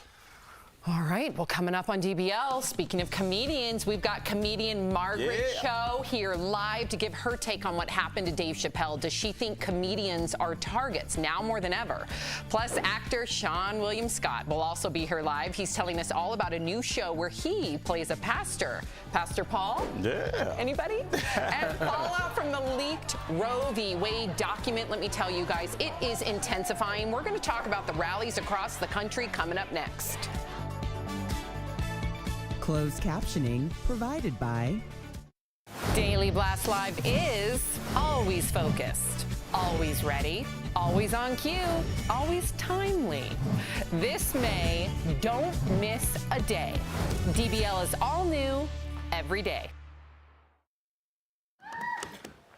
All right, so I was going to finish up about like repercussions with things, you know what I mean? So this is the repercussion of that man going on stage, which I think is totally justified. Yes. When you look at Will Smith, and again, I want to keep dragging Will into this because people are responsible for their own actions.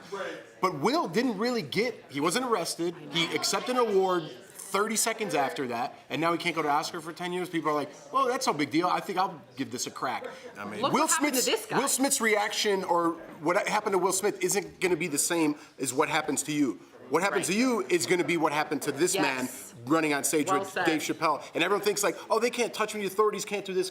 Listen, people are starting to take matters in their own hands, and that's a place we don't want to be, because I would like it to go there, but you know what I mean? Unfortunately, I'm an adult and I can't take it there. It's a real thing. If you come into my house trying to harm my family, there's going to be some sort of harsh And let's talk about the aftermath of it. So when Chris Rock goes back on stage, or if you were to have been attacked, or even in the incidents where you did felt like the lines were crossed, does it make it harder for you to get back on? Not at all? No. What about some of your friends that have been punched in the face, like Jim Jeffries? No.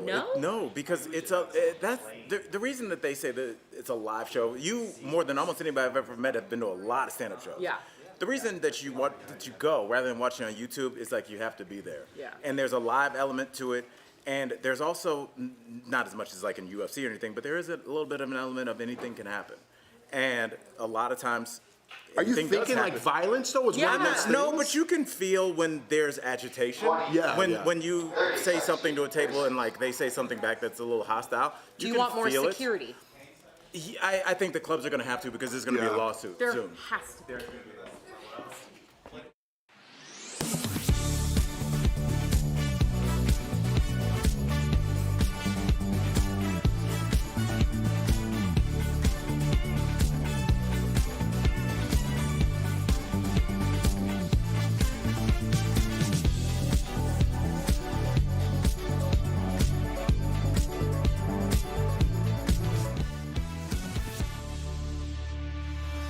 Welcome back. A lot of you are still digesting the news that we could soon be living in a post-Roe v. Wade America, where women in some states are unable to legally choose to have an abortion. So last night, there were protests in cities across the country. In Los Angeles, police officers were on the scene and had to clear the streets. Well, check this out. A man who calls himself pro-life Spider-Man climbed a high-rise tower in San Francisco yesterday. He said he did it to spread his anti-abortion message. He was taken into custody by police after reaching the top. We're also hearing some more details about the investigation into the leaked Supreme Court opinion, including the fact that Chief Justice Roberts wants to keep it in-house for now and not refer it to the Justice Department.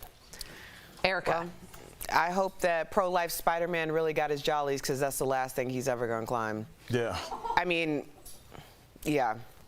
This is like, it's so ridiculous that, first of all, well, actually, Al, I'm just gonna defer to you about pro-life Spider-Man. Well, I don't want to spend too much time on pro-life. I think you know a lot about this guy? No, I just know that this is performative. I think that he was going to climb that tower either way. If there had been another rally for something else, he would have been down there like, I'm pro something else. So PLS isn't going to stick. No, I don't think that that's his thing. But what I do think is that this is performative. Yeah. But there's also, we saw very quickly this leaked out, and everybody's like, well, we'll see. I think they kind of slow rolled this idea out, because now what they've done is they've locked in the votes of the judges. They cannot go back now. That decision is out there, and they're giving the country a chance to digest it. I don't think they can go back through multiple drafts. But the judges that do will now look bad in front of the eyes of the public. But no, technically they legally can. Yes. Yeah, I'm curious to see if it will go back.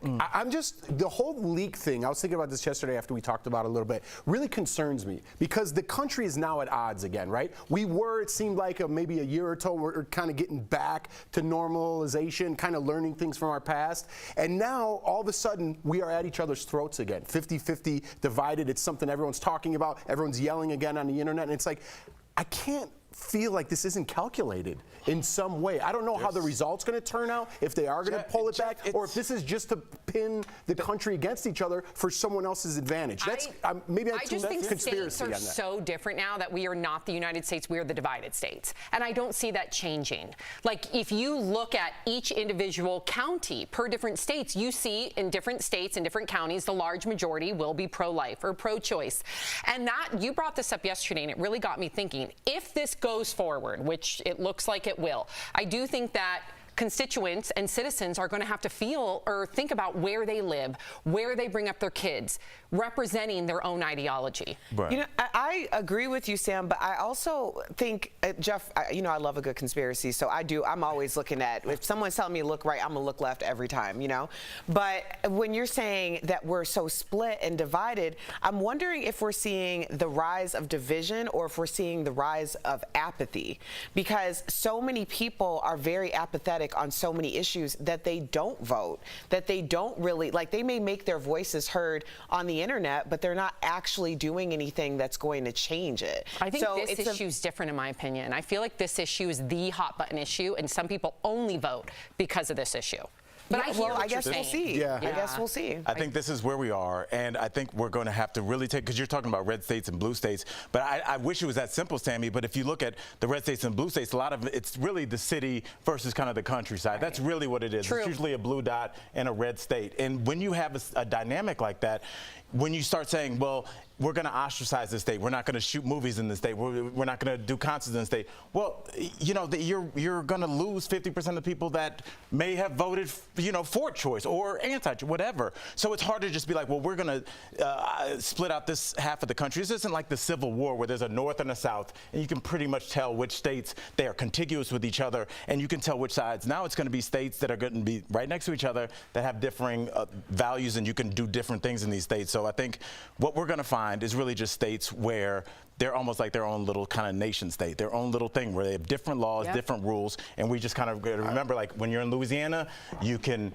drink a beer in the middle of the street, but you can't, smoke marijuana. When you're in Colorado, you can smoke marijuana, but you can't drink a beer in the street. I think that's what's going to happen. I just feel bad for some of the individuals that don't have the resources to leave if that's not exactly what they want. Right. Those are the real victims, in my opinion. Coming up next, you guys, actor Seann William Scott is going to be here live, so stay with us.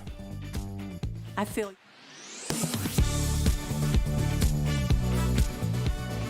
versus Wade decision back in 1973 came down to right to privacy, which usually rests on two things: due process rights and the 14th Amendment, which guarantees the constitutional right to life, liberty, and property.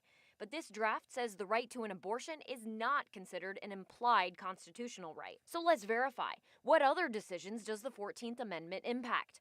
Our sources are Caroline Fredrickson, a Georgetown law professor, and Robert Peck, a constitutional law expert. There's an interesting philosophical decision that's embodied in this opinion, and that is, to what extent are rights implied by the Constitution?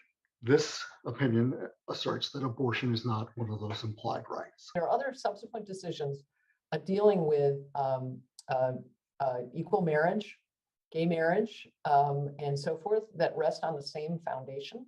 The idea of an implied right to privacy is the foundation of these other big decisions, like Obergefell versus Hodges, the case that legalized gay marriage, and Loving versus Virginia, the case that legalized interracial marriage, as well as Griswold versus Connecticut, which affords married couples the constitutional right to buy and use contraceptives, and Lawrence versus Texas, which made same-sex sexual activity legal in 2003.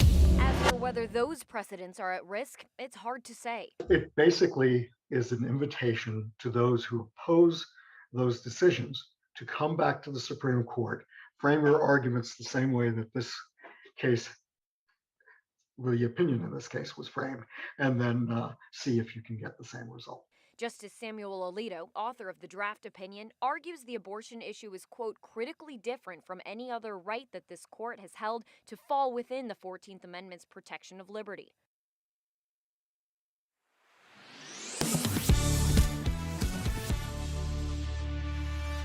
Joe, you and I are friends, right?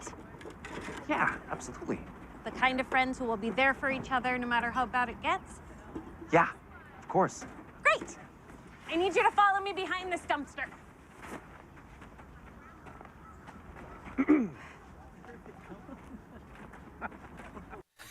Welcome back. His breakout role was Stifler, of course, in American Pie, but now he's playing a pastor in his new show. Welcome to Flash. Please say hello to Seann William Scott. Yeah! Hey, how are you guys? We're doing well. I love you're rocking the denim. You've got some really cool pictures in the background. I'm trying to decipher what they mean. You so nosy. Oh, yeah? Yes. That's my work. I did all that. I like to paint. You do? You're kidding. No, those are Keith Haring's. That's awesome. But not like original. Okay, that's very cool. That was a good cliffhanger to start because I want to know what happened behind that Me dumpster, too. actually. But Seann, we're looking at you right now, and I don't know what you see when you look in the mirror, but I'm looking at a cutie, okay? but you said in the past, that you don't think you're very photogenic. Why did you think that? Looking at a cutie, that's the best. No, I hate. That's so funny. No, I don't like pictures of myself at all. Like I don't know. I maybe have taken like 2 good photos in my life. But I don't think like most people. I'd like to think that most people like don't love themselves in photos. I think it'd be a problem if I like took a photo of myself and I was like, oh yeah, you look good. I'm not that guy. I guess you're right. It makes me feel better because I never look at, I don't like to, I never watch myself on this show. I don't look at pictures of myself. I feel the same way, so I'm on board with that. This is what I want to ask you. You auditioned for Baywatch, which I feel is a win either way. Just to get that which call. Which kind of takes away the good-looking, bad-looking thing. Yeah, my agent, I've never gotten that call and I never will. You have to tell us, how did that audition go?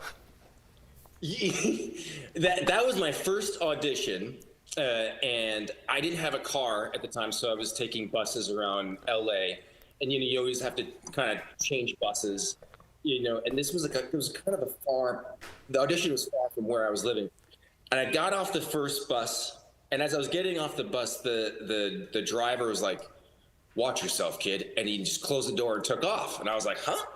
And I looked around and there was like really nobody there in this. I was in the wrong neighborhood, and this like car came in like hydraulics. I'm from Minnesota. I saw that. I'm like, well, that's an interesting car. And these guys came out and they were like, what are you doing here? And I'm like, I'm just trying to get to Baywatch. And they're like, well, you know, you're in the wrong place. And they go, how much money you got? I go, I got $1.35 to, you know, to get to Baywatch and then to be able to get home on the bus. And they're like, give us the $1.35. And then they go like, we want your shirt. And it was like the only good shirt that I had. They're obviously messing with me. The bigger problem is, as I was taking off my shirt, I was kind of chunky because I was like eating oatmeal and rice because that's all I could afford. I was bloated. I was also really pale. I was like Casper the Friendly Ghost. They were like, oh. Anyways, I they left, and then another car came. They must have called their friends, and they're like, hey, we got to mess with this kid. And they also saw my chunky body, and they were appalled. And they go, they took my shoes. They're like, we want your shoes. I'm like, oh man. Gave them my shoes. Finally, the bus came. The bus driver's like, hey man, what are you doing here? I'm like, I'm just trying to get to Baywatch. I just got out of here from Minnesota. Trying to make it as I feel like you were just on an episode the bus driver's like, hey, this kid's trying to get to Baywatch. We got to get him some money. And so they chipped in for me to get to the audition. Wow. I finally I'm walking down the hallway. I could hear the people working in the office going, oh no. Because I have my shirt off. And long story short, I didn't even get to audition. I think they saw my body and they were like, he's never getting the job. The truth is, I didn't even know how to swim. So the joke's on them. I wouldn't even done that episode. Story. I love it. I love it. Sharing that with us. But we got to talk about your new show. Welcome to Flatch. You play Father Joe. Sure. And since Mother's Day is right around the corner, how did your mom react when you told her about your character? My mom was thrilled. When I said Father Joe, and I was playing a minister, she's a Christian lady, and she's like, thank you, Lord. Praise the Lord. She's like, after all the weird characters that I've played, she's like, you made it, son. You did it. Aww. Home run. That's what's it didn't up. matter if the show was good. She was psyched. I love it. In juxtaposition, how did your mom react to Stifler? Yeah. Right. She was horrified. No. She took her church friends on opening weekend to the Mall of America movie theater, and I told her it was a sex comedy. I didn't obviously explain the details of some of the scenes that I was in, and she took her church friends, and it didn't go well. Last apple pie she ever baked. You have such a treat. I feel like we were hanging out with a friend. To all of our viewers, you have to watch Seann as Father Joe and Welcome to Flatch, airing Thursday nights on Fox. Thank you. We need you in studio. Yeah. Thank you so much. Great to see you. Good talking to you. Promotional consideration is brought to you by... Hours after Elon Musk announced he was buying Twitter in a $44 billion deal, some social media users began wondering what happened to a charitable deal that Musk offered.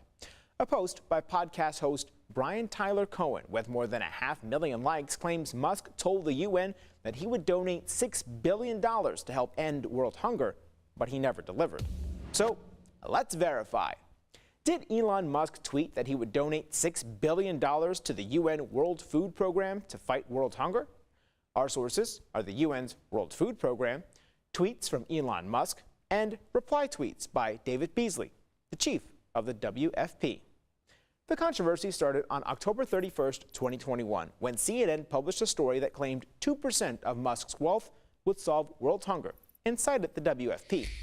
Musk responded by challenging the WFP to explain how $6 billion would help solve world hunger and offered to sell Tesla stock to do it. Beasley replied to clarify that the money could help save 42 million people on the brink of starvation and not completely solve world hunger. The two men exchanged some tweets before Musk asked for a detailed accounting of the WFP's spending. The WFP followed through 2 weeks later, and Beasley tagged Musk in a tweet with a link to the plan, but the billionaire never responded.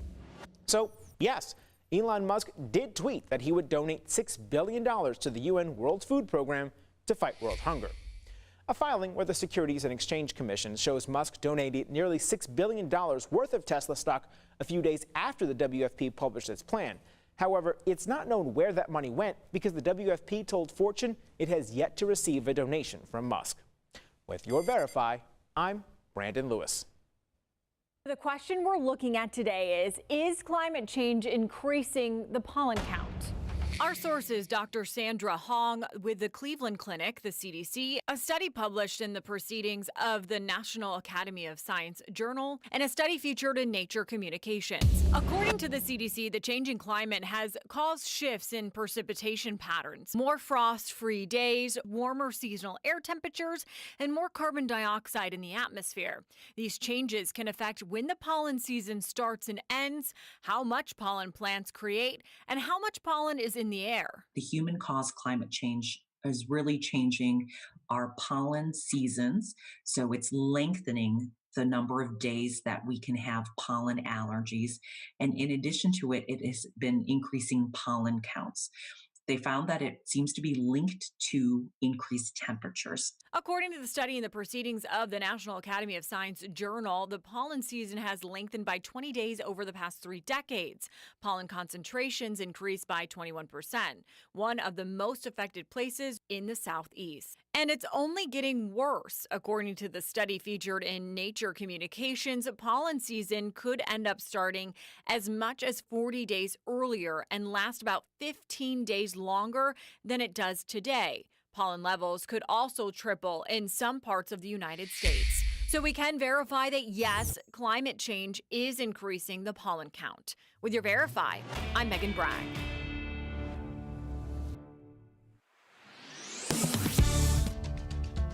Tomorrow on DBL, a Mormon mom reveals her online sex worker secret. She'll be here live to tell us why her career on OnlyFans aligns with her religious beliefs. Plus, celebrity chef Anne Burrell will also be here live.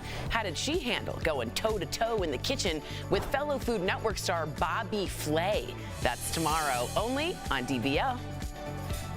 Welcome back. We'd like to say May the 4th be with you. Today, May 4th. Oh, yeah, Chewy. May 4th marks a celebration of all things Star Wars. May the 4th be with you. Are you guys all fans of this movie, or the movies, I should say? I like The Empire Strikes Back. That's my movie. Me too. Same. Yeah. Yeah.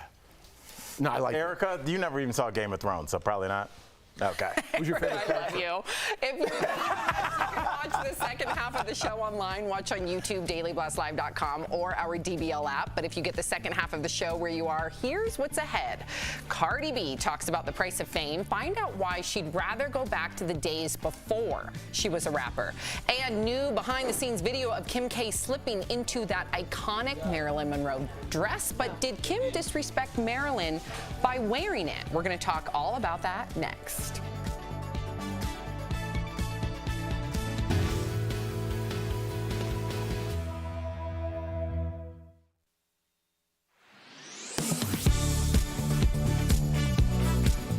On May 2nd, a draft opinion from the Supreme Court was leaked. It suggested the court would overturn both Roe v. Wade, which has granted the right to an abortion under the 14th Amendment for nearly 5 decades, and Planned Parenthood versus Casey, a 1992 ruling that upheld the federally protected right to an abortion. But this is just a draft. In a statement, the court said it does not represent a final decision on the matter, which is expected this summer. Nevertheless, some people on social media have speculated what U.S. lawmakers could do to ensure abortion rights were federally protected. So let's verify. Can Congress pass a law that supersedes a Supreme Court ruling? Our sources are the U.S. Constitution, the U.S. Supreme Court, Professor Casey Burgett, director of the Legislative Affairs Program at George Washington University, and the Women's Health Protection Act. The answer is yes. Congress could pass a law that would supersede a Supreme Court ruling, but that law could later be struck down by the Supreme Court. In fact, lawmakers have already introduced the Women's Health Protection Act, which would codify Roe v. Wade, legally affirming a pregnant person's right to an abortion. In September 2021, the bill was passed in the House, and on February 28th, the Senate voted against bringing the bill to the floor. But if Congress passes a federal law that codifies a person's right to an abortion, it would supersede this potential Supreme Court decision. However, according to Professor Casey Burgett, director of the Legislative Affairs Program at George Washington University, it's not bulletproof. With your Verify, I'm Ariande Till.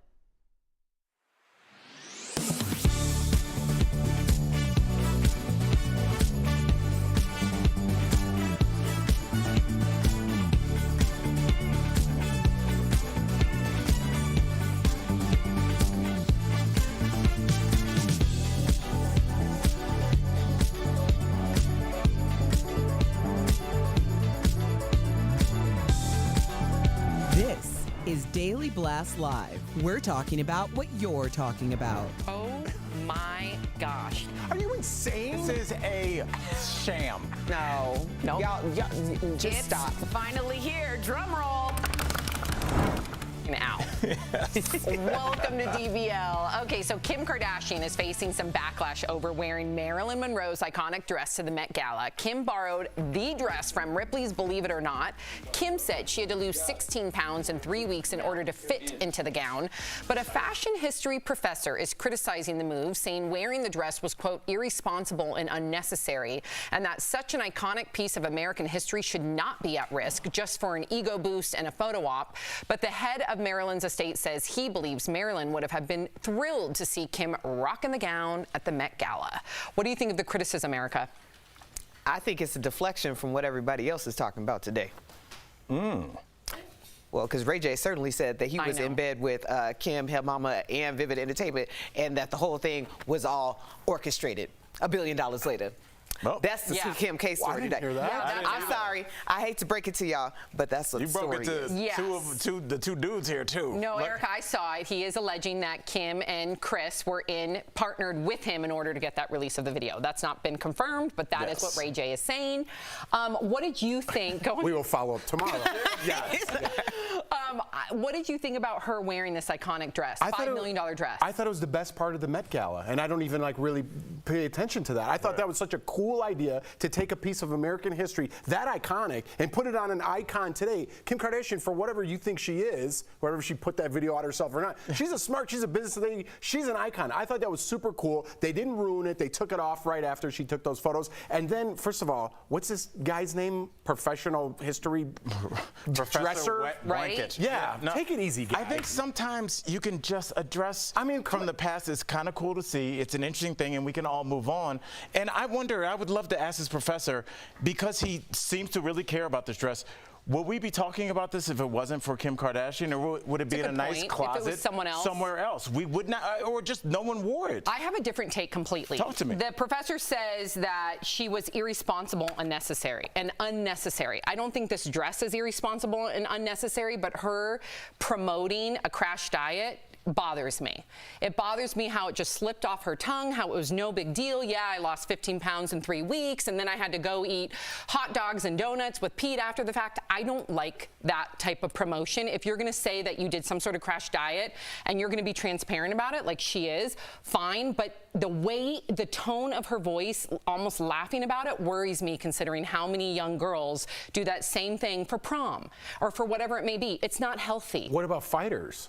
Yeah, wrestlers. A lot of people have to make weight, but also, Sam, don't we ask for? We can't gloss over that. Like, I'm not. I'm going to ask you a direct question about that. Okay, go ahead. We do ask for transparency from our entertainers, and when somebody does give a real answer, even if we didn't like how they gave it, does that then give us? Are we then allowed to criticize how they delivered it? If it is a real thing where she was like, and I think a lot of people that get married and want to fit in their tux or their dress will say, "Hey, I went on a crazy diet for the last month. Not healthy at all." I think we know that, but they don't have 130 million or whatever followers that she has of young girls that literally look to her. I'm not saying that they should choose to have her be their role model. And there's a lot of wonderful things that Kim Kardashian does. Look what she does for prison reform. I'm not knocking it. But it rubbed me the wrong way as a mother.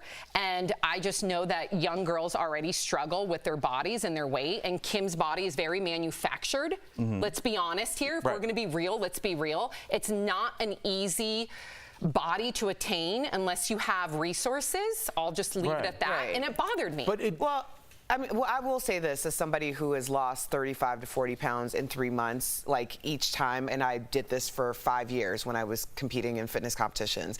It took me years to regulate my body. I still struggle, and I never had struggles before I started that type of extreme exercise and diet. So there is another side to that, and I want people to be very aware of it, that what you're doing for this moment could have lasting effects for years to come. That's what I wish I would have heard. Just saying, there's a responsibility with her platform, in my opinion. Yeah, but she had to do that in order to fit in this dress because there couldn't be alterations made to it, right? Then she shouldn't have worn that dress. Or no, but that's what she wanted to do. Nilly-willy. I disagree. I think that's something that she committed herself to, right? She wanted to lose that weight. 16 pounds is a lot different than 35. I will in 3 say weeks, that. 16 pounds in 3 weeks is not healthy. Talk to a fighter.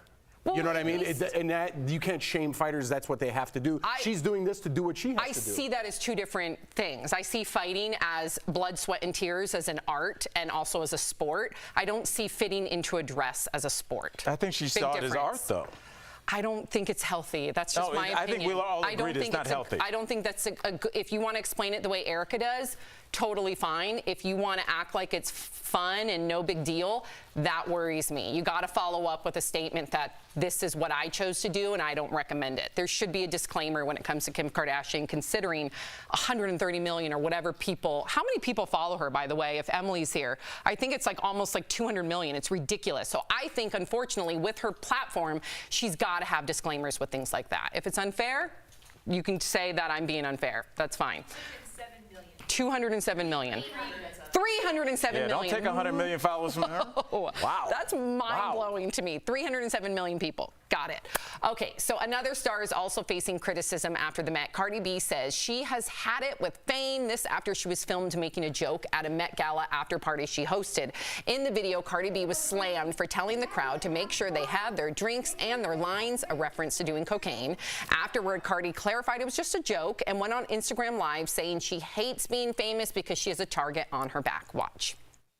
God really cursed me with fame, because fame is just like, oh God, oh, I hate it here. This whole go by the book stuff, gotta watch what you say, gotta watch what you do. This is not me, bro. This is ridiculous. I don't even understand how I always get in trouble. I feel like I'm always in trouble. I feel like I'm a celebrity that always be in the principal's office, bro. I love she keeps it real. What did you think about this? I hear her in some. I hear her. I hear what she's saying. But on the other hand, it's very easy to go away, Cardi B. It's very easy to disappear. If you don't want all that goes with that bathroom, very beautiful, right? All those nice things that you have, those go away too, right? I'm sure she made enough money to be fine for life. But if you don't want to be famous, you don't have to be. We've seen it time and time again. If you don't want those cameras, don't go on Instagram Live. You could pull away and not have all that, but it comes with the territory. You know, Jeff, I look at it differently, and I want to get everybody's take, but I look at it as like Cardi rose to fame because she was so honest, so brutally honest about her life, her upbringing, who she was, what she cared about, what she could care less about, and it resonated with people. Somebody that came from where she came from to make it to the top of a very difficult profession as a woman of color, it's almost impossible. And she got there, and now all the things that she did to get famous, being honest, making jokes, sometimes off-color jokes, now are being scrutinized at every single step. And she's like, I was making a joke in front of my friends. I didn't know somebody was recording, and now I have to apologize for an offhanded joke that no one cared about anyway. And I think that one moment just kind of signified everything she's been going through, and it kind of spilled over onto Facebook Live. I think there's a lot of famous people who never intended on being famous. It was just, they were just that gifted at what they did and developed these followings. I was reading this article on I think it was an Elle, and it was under the label of why Beyonce didn't attend the Met Gala. And she's very picky about where she's seen, how she's seen, and talking about the duality between her as Beyonce or Sasha Fierce and like the Beyonce that everybody who really knows her knows. And she talked about how fame, like people suck the light and the energy out of everything you are, and she's seen so many people have a downfall because of it, and that's why she's so strategic. That being said, you almost have to be a Beyonce in order to make those types of decisions, because if you're not popping up all the time, it's not just about you, it's not just about your family, it's about other people who depend on you to do what you do to feed theirs as well. So there's a lot of double-edged swords. So I know when people are like, well, you don't have to do this, it's like a lot of people feel like they do because so many people are depending on that. I will say, if Beyonce did that, she would get so much pushback. I think the people that push back against Cardi B don't know who she is. They don't know her sense of humor or personality. I don't know, Sam. I think a lot of people who push back on the Cardi B's of the world were fans at one point. They still are. They're just fans like that hate. That's what it is. Like, it's the people that are like, they're so close to it that they feel like they can touch it. They feel like it's attainable in some way. Yeah. And it's a way to be like, I brought you here, so I can take you back down. Wow. It's sick. That's ownership. Yeah, that's You're crazy. exactly right. Coming up on DBL, you guys, Margaret Cho will be here live. There she is. We're going to talk with her all about her new show. Plus, what's her take on what happened to Dave Chappelle last night? Stay with us. Closed captioning provided by Daily Blast Live is always focused, always ready, always on cue, always timely. This May, don't miss a day. DBL is all new every day.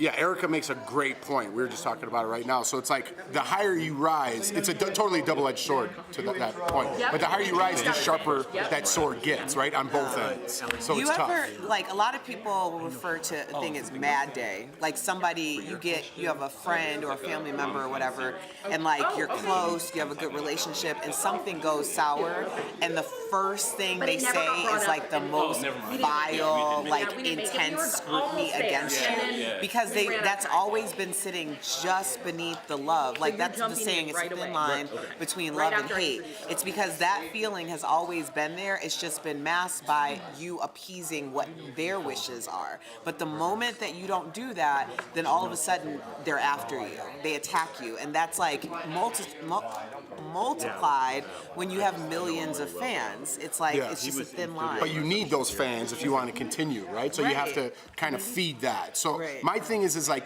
I think there's certain celebrities out there, like a Leonardo DiCaprio, let's just say.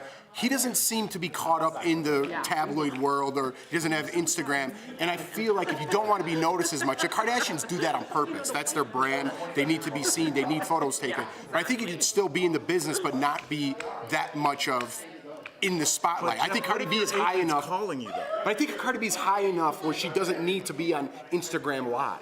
Yeah, I think that's always been strange to me. Yeah, but like, I think that's some people's catharsis is just getting it out. Yeah. And she's so used to talking to her fans like she always has. But I mean, it's weird. I think sometimes when you get to a certain level that you never imagined you would ever get to, you don't know what to do next, and it just seems like everybody's just going to completely agree with that, right? Because there's no. I keep doing the same thing that would got me for here. That. Right.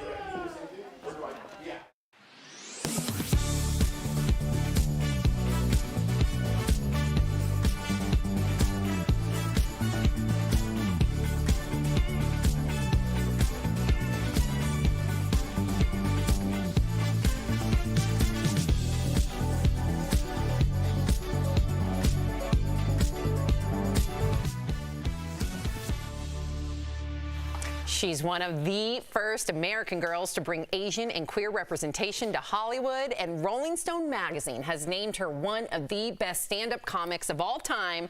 Margaret Cho joins us live. Hi, thank you. Hi. Hi.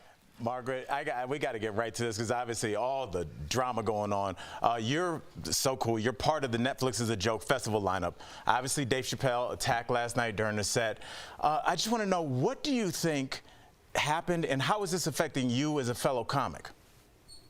I think it's really crazy and sad, and that we're just getting attacked physically. What's great is that Chris Rock was there to say, hey, was that Will Smith? It's really incredible. I think that's one of the things that we love about live performance, is that anything can happen. And one of the things that we don't love about live performance is that anything can happen. So really, I think it's one of the things that draws people out to go see shows, is that immediacy of the audience and the performer. And, it's a good thing that Jamie Foxx and Busta Rhymes were there to be, defense. I don't think that anybody would have expected anything like that. I want to ask you a quick follow-up, and I don't want to cut you off. Has anything like this ever happened to you? You've performed for years. Yes. One time somebody, a florist brought me some flowers while I was performing. That's about as close as an altercation that I've ever had. Oh, I want that. Wait, someone gave you a bouquet on stage? Yes. Oh, okay. Yeah, he came down. He was a very prominent florist in the region. And he came down the aisle to present me with a beautiful arrangement. Unfortunately, it was while I was performing, but I rolled with it, and we made a whole night of it. But it's you just never know. That's one things is like live performance. It's just you never know. Hecklers, physical attacks. It happens on many stages. So it's crazy, but we see it. I was waiting for the other shoe to drop, like they blew up or water squirted out or something like that. So that was a good thing that you had that. But speaking of comedians, you were the last guest on Bob Saget's podcast 6 days before he passed. Does anything special stand out from that interview, or even how precious and short life is in general? It's so precious, and I love Bob, and I cannot believe he's not here, along with Louis Anderson, along with Gilbert and Norm. These are people, these are our family. Comedians, we're really close. And I mean, that's why you're seeing, somebody like Chris Rock stepping up for Dave, or Jamie, who is also a comedian, stepping up for Dave. You have us doing anything we can for each other. And these guys are really family. And I'm still trying to process the grief. That's the thing, is comedians are not great at grief. We lose our greatest, people like Robin Williams, people like Joan Rivers, who, I still have a hard time thinking about that. So we lose them along the way. So love them while you have them. Love them if you got them. Good advice. Yes. Love that. Yeah. Love that. Well, Margaret, you grew up in San Francisco, and your parents actually owned a gay bookstore. So how did they feel about you coming out as queer? Well, they understand lesbians. They understand straight people. They don't understand bisexual people. Because every time I say, well, I'm actually bisexual, they go, oh, no. No.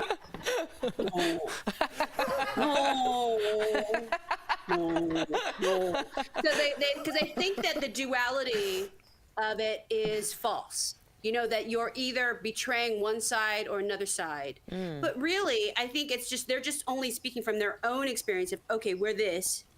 But for me, this is sort of the struggle of being queer, is understanding the levels of queerness that you exist in. So I'm very happy to proudly be bi. And by bi, I mean me and everybody else. Exactly. True. Okay, so Fire Island, the name of your new movie. Some viewers may not know that Fire Island is actually a beach town getaway for celebrities and the gay community. Now, tell me, why is it being called or series rather, why is it being called a modern day Pride and Prejudice? Tell us. It is a reimagining of the story where, it's like class is really defined, but when you infuse romance into the story, then it changes the game. So really, these are kind of universal themes that work both in Britain in the 1800s and here on Fire Island in 2022. So it's a wonderful, wonderful film. It's gay, Asian, it's me, it's the incredible Bowen Yang, the incredible Joel Kim Booster, who wrote and stars in this. And we had an amazing time making it on the greatest gay beach in the world. I just want to say this. This is a little. Margaret, I've been a stand-up for years, and I grew up being a stand-up comedy just fanatic. And I remember when you were a young comic telling a joke about your parents' bookstore, and just like you said your real name in there, and you said that should be the name of your perfume is Moran, and you said you were going to open the shutter door. Yes, and yell that. So. Moran! That's it. You remember. That's a good memory. Amazing. I've heard that bit a million times. I listen to you all the time, and I'm a big fan, and you helped me get into the business, and it's an honor to talk to you. I love you. It's an honor for me. Thank you. I love you. Look at that. Keep it going. Killing it. Yes. Margaret, thank you so much for joining us. To our viewers, you can catch her in Fire Island, streaming June 3rd on Hulu. And you can also visit margaretcho.com for live tour dates. You got to see her live. We'll be right back. Thank you, Margaret. Thanks, Margaret. Thank you.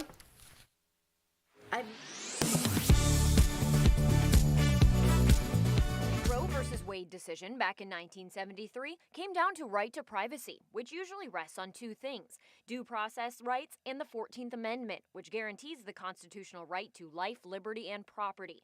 But this draft says the right to an abortion is not considered an implied constitutional right. So let's verify. What other decisions does the 14th Amendment impact? Our sources are Caroline Fredrickson, a Georgetown law professor, and Robert Peck, a constitutional law expert. There's an interesting philosophical decision that's embodied in this opinion, and that is, to what extent are rights implied by the Constitution?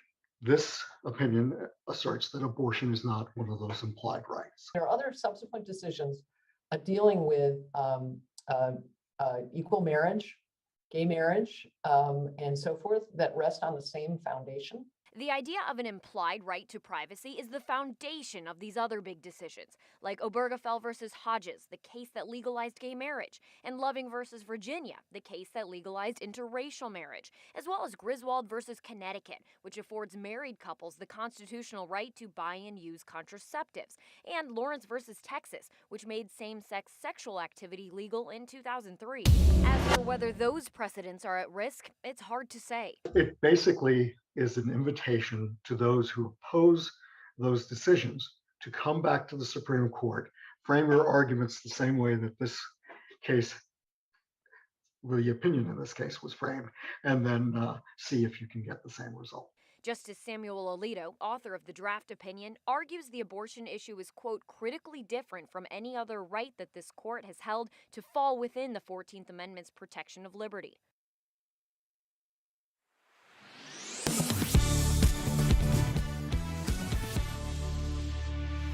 We all know how it goes. The seasons are changing, it's getting warmer, and let me guess, you want some new spring and summer gear, but your closet is already packed with clothes. Well, we've got an app that's going to solve your problems. It's called Vinted. Vinted is a secondhand fashion-focused app where you can buy and sell pre-loved fashion. This is what you do. You take a photo, write up a detailed description, set the price you want, and upload. There are no hidden selling fees, so the price you set is the price you're going to make. And if you're the buyer, you just search using filters like brand, color, or even condition. And when you finally find that dream piece, you pay through the app. The best part is that to ensure your money is safe, the seller doesn't get paid until you receive your item and make sure it's okay. And get this, Vinted is free to download. So if you don't wear it, sell it. I think this is super responsible and eco-friendly way of consumption. What do you guys think? Look, I'm a big fan of like old school clothes as it is. So I used to go get the old school kind of houndstooth clothes that were a little too big, the 60s, and just get them tailored. And then so you take some old school stuff and make it new school. I'm here for it. I think you can just sell what you're wearing today. I want to also buy old stuff. I like buying old clothes. I do too. You don't like that? Yeah, I like going like the thrift shop Yeah, sometimes, and you get some good ones. Yeah. This is thrifting on Los Angeles, where we all used to live, had the best thrift shops. I miss them. I know there's great ones here in Colorado as well, but man, Melrose. Remember Buffalo Exchange? Yes. You'd sell your clothes and kind of get a throwdown for the night, you know?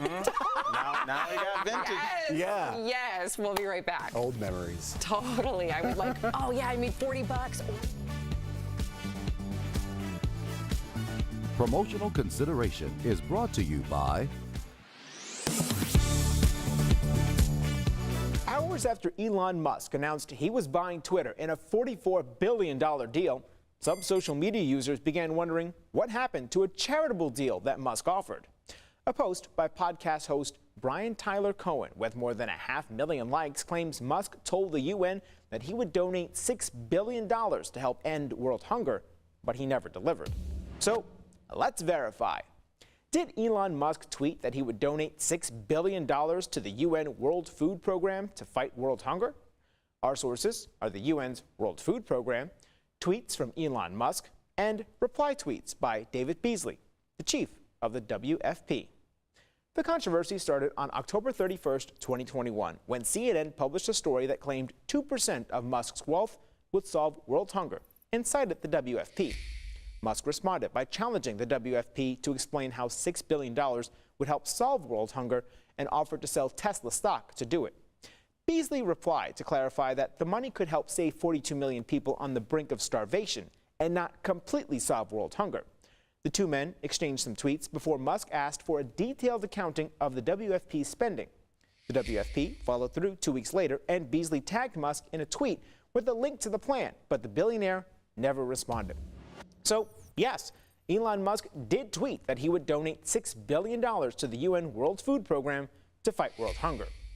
A filing with the Securities and Exchange Commission shows Musk donated nearly $6 billion worth of Tesla stock a few days after the WFP published its plan. However, it's not known where that money went because the WFP told Fortune it has yet to receive a donation from Musk. With your Verify, I'm Brandon Lewis. The question we're looking at today is climate change increasing the pollen count? Our sources, Dr. Sandra Hong with the Cleveland Clinic, the CDC, a study published in the Proceedings of the National Academy of Science Journal, and a study featured in Nature Communications. According to the CDC, the changing climate has caused shifts in precipitation patterns, more frost-free days, warmer seasonal air temperatures, and more carbon dioxide in the atmosphere. These changes can affect when the pollen season starts and ends, how much pollen plants create, and how much pollen is in the air. The human-caused climate change is really changing our pollen seasons, so it's lengthening the number of days that we can have pollen allergies. And in addition to it, it has been increasing pollen counts. They found that it seems to be linked to increased temperatures. According to the study in the Proceedings of the National Academy of Science Journal, the pollen season has lengthened by 20 days over the past 3 decades. Pollen concentrations increased by 21%, one of the most affected places in the Southeast. And it's only getting worse. According to the study featured in Nature Communications, pollen season could end up starting as much as 40 days earlier and last about 15 days longer than it does today. Pollen levels could also triple in some parts of the United States. So we can verify that, yes, climate change is increasing the pollen count. With your Verify, I'm Megan Bragg.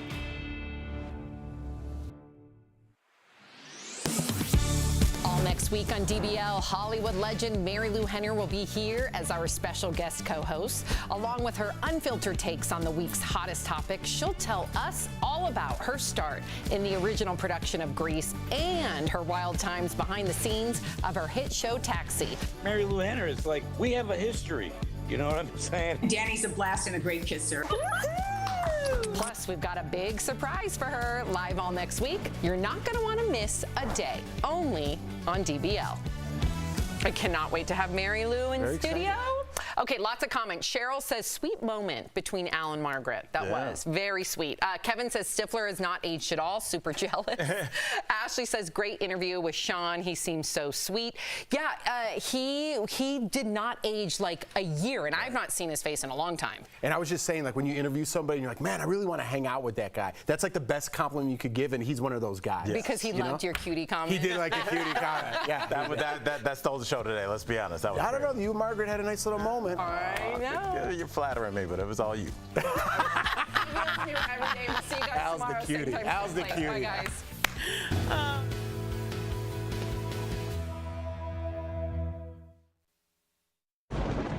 Where hope finds help. Where courage meets conviction.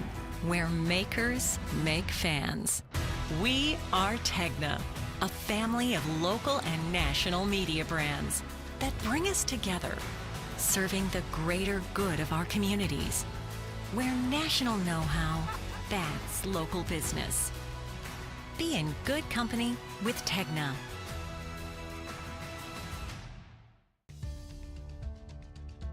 Tomorrow on DBL, a Mormon mom reveals her online sex worker secret. She'll be here live to tell us why her career on OnlyFans aligns with her religious beliefs.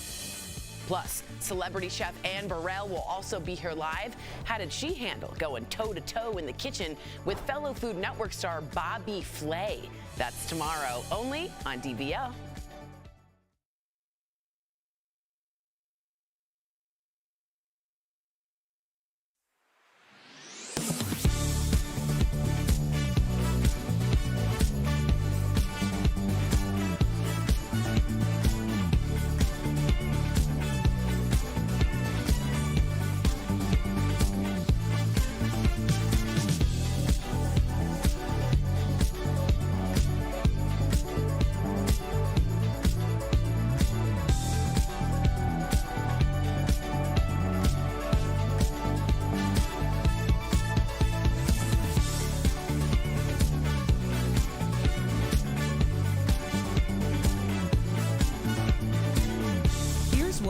talking about today on Daily Blast Live.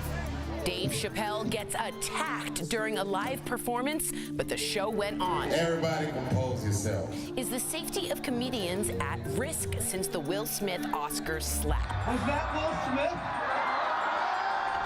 Protests erupt across the country after the Supreme Court's Roe v. Wade document leak, plus a pro-life Spider-Man pulls off a wild stunt to show his stance on the issue.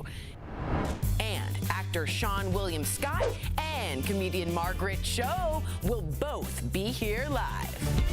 Oh my gosh. Are you insane? This is a sham. No. Nope. Y'all, just It's stop. finally here. Drum roll.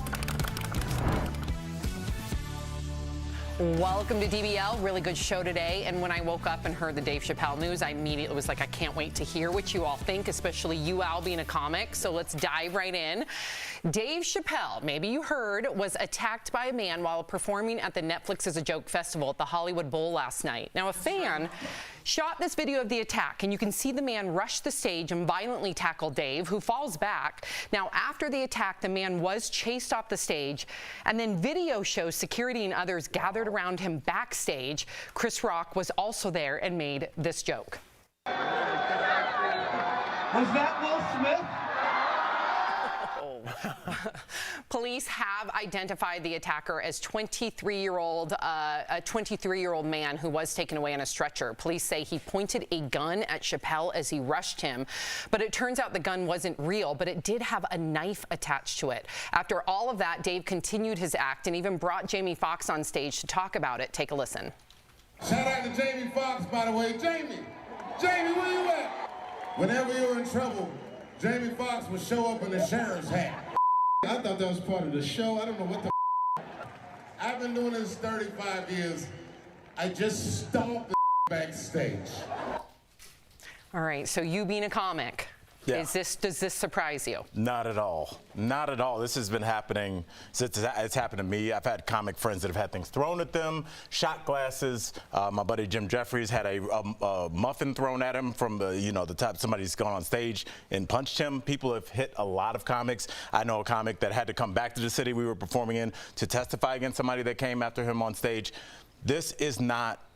Maybe it's just we're in a heightened place where people are more aware of this, but this is very normal for comics. And when you think about celebrities, I was making the joke a little bit earlier, but you don't get that close to J-Lo or Beyonce. Like, I wouldn't even know what hotel she's in, how many security guards, I couldn't imagine.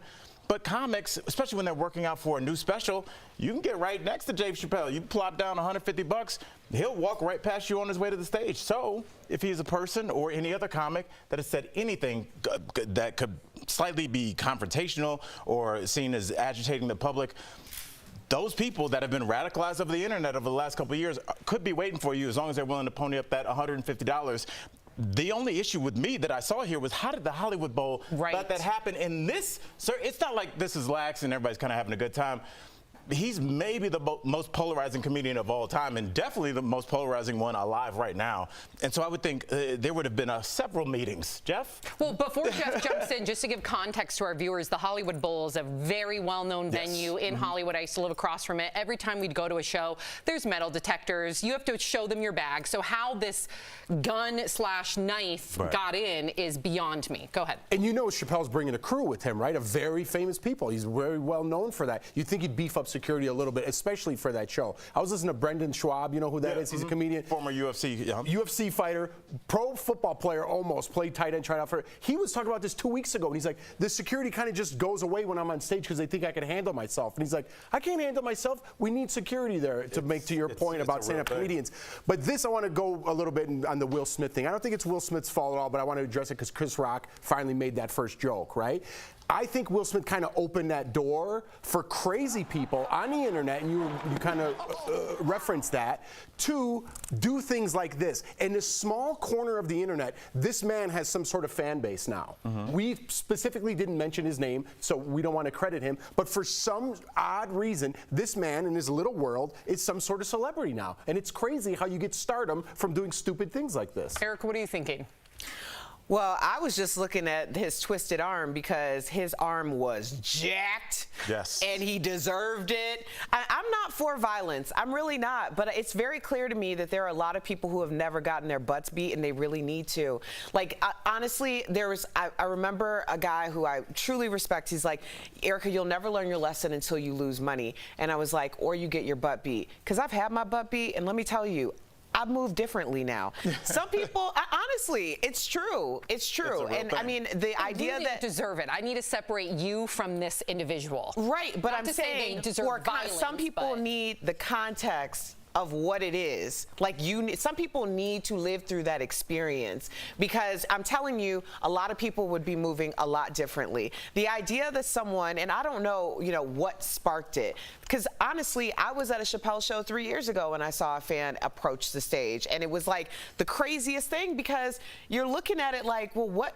And people do think like, is this a part of the act? Do they know each other? And then there's almost like this delay of reaction from everyone. So Hollywood Bowl, that's very suspect. But I'm honestly, you play stupid games, you win stupid prizes, and that twisted arm is a stupid prize. And do you think really quickly, any of you, that it had to do with either the Will Smith debacle or the fact that this could be payback, so to speak, for his trans jokes? Those are all theories on the internet. I think those are all in play. I think there's no mental health conspiracy. issues. Yeah, no conspiracy theories, but I think those are all in play, along with some substances and maybe some mental health issues, and that's the result. All right, well, coming up on DBL, speaking of comedians, we've got comedian Margaret Cho here live to give her take on what happened to Dave Chappelle. Does she think comedians are targets now more than ever? Plus, actor Seann William Scott will also be here live. He's telling us all about a new show where he plays a pastor. Pastor Paul? Yeah. Anybody? And fallout from the leaked Roe v. Wade document. Let me tell you guys, it is intensifying. We're going to talk about the rallies across the country coming up next. Closed captioning provided by Daily Blast Live is always focused, always ready, always on cue, always timely. This May, don't miss a day. DBL is all new every day. All right, so yeah, I was gonna finish up about like repercussions with things, you know what I mean? So this is the repercussion of that man going on stage, which I think is totally justified. Yes. When you look at Will Smith, and again, I want to keep dragging Will into this because people are responsible for their own actions. But Will didn't really he wasn't arrested, he accepted an award 30 seconds after that, and now he can't go to Oscar for 10 years. People are like, well, that's no big deal. I think I'll give this a crack. I mean, Look what happened to this guy. Will Smith's reaction or what happened to Will Smith isn't going to be the same as what happens to you. What happens to you is going to be what happened to this man running on stage with Dave Chappelle. And everyone thinks like, oh, they can't touch me, the authorities can't do this. Listen, people are starting to take matters in their own hands, and that's a place we don't want to be, because I would like it to go there, but you know what I mean? Unfortunately, I'm an adult and I can't take it there. It's a real thing. If you come into my house trying to harm my family, there's going to be some sort of harsh And let's talk about the aftermath of it. So when Chris Rock goes back on stage, or if you were to have been attacked, or even in the incidents where you did felt like the lines were crossed, does it make it harder for you to get back on? Not at all? No. What about some of your friends that have been punched in the face, like Jim Jeffries? No. No, because that's the reason that they say that it's a live show. You, more than almost anybody I've ever met, have been to a lot of stand-up shows. Yeah. The reason that you go rather than watching on YouTube is like you have to be there. Yeah. And there's a live element to it. And there's also, not as much as like in UFC or anything, but there is a little bit of an element of anything can happen. And a lot of times, are you thinking like violence though? Is one of those things? No, but you can feel when there's agitation. When you say something to a table and like they say something back that's a little hostile. Do you want more security? I think the clubs are going to have to, because there's going to be a lawsuit there soon. Has to be.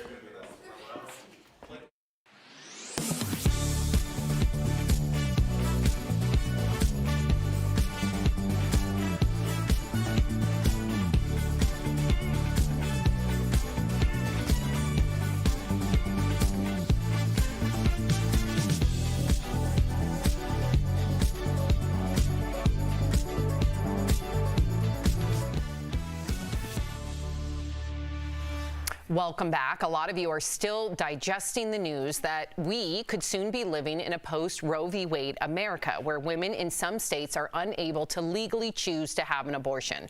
So last night, there were protests in cities across the country. In Los Angeles, police officers were on the scene and had to clear the streets. Well, check this out. A man who calls himself pro-life Spider-Man climbed a high-rise tower in San Francisco yesterday. He said he did it to spread his anti-abortion message. He was taken into custody by police after reaching the top.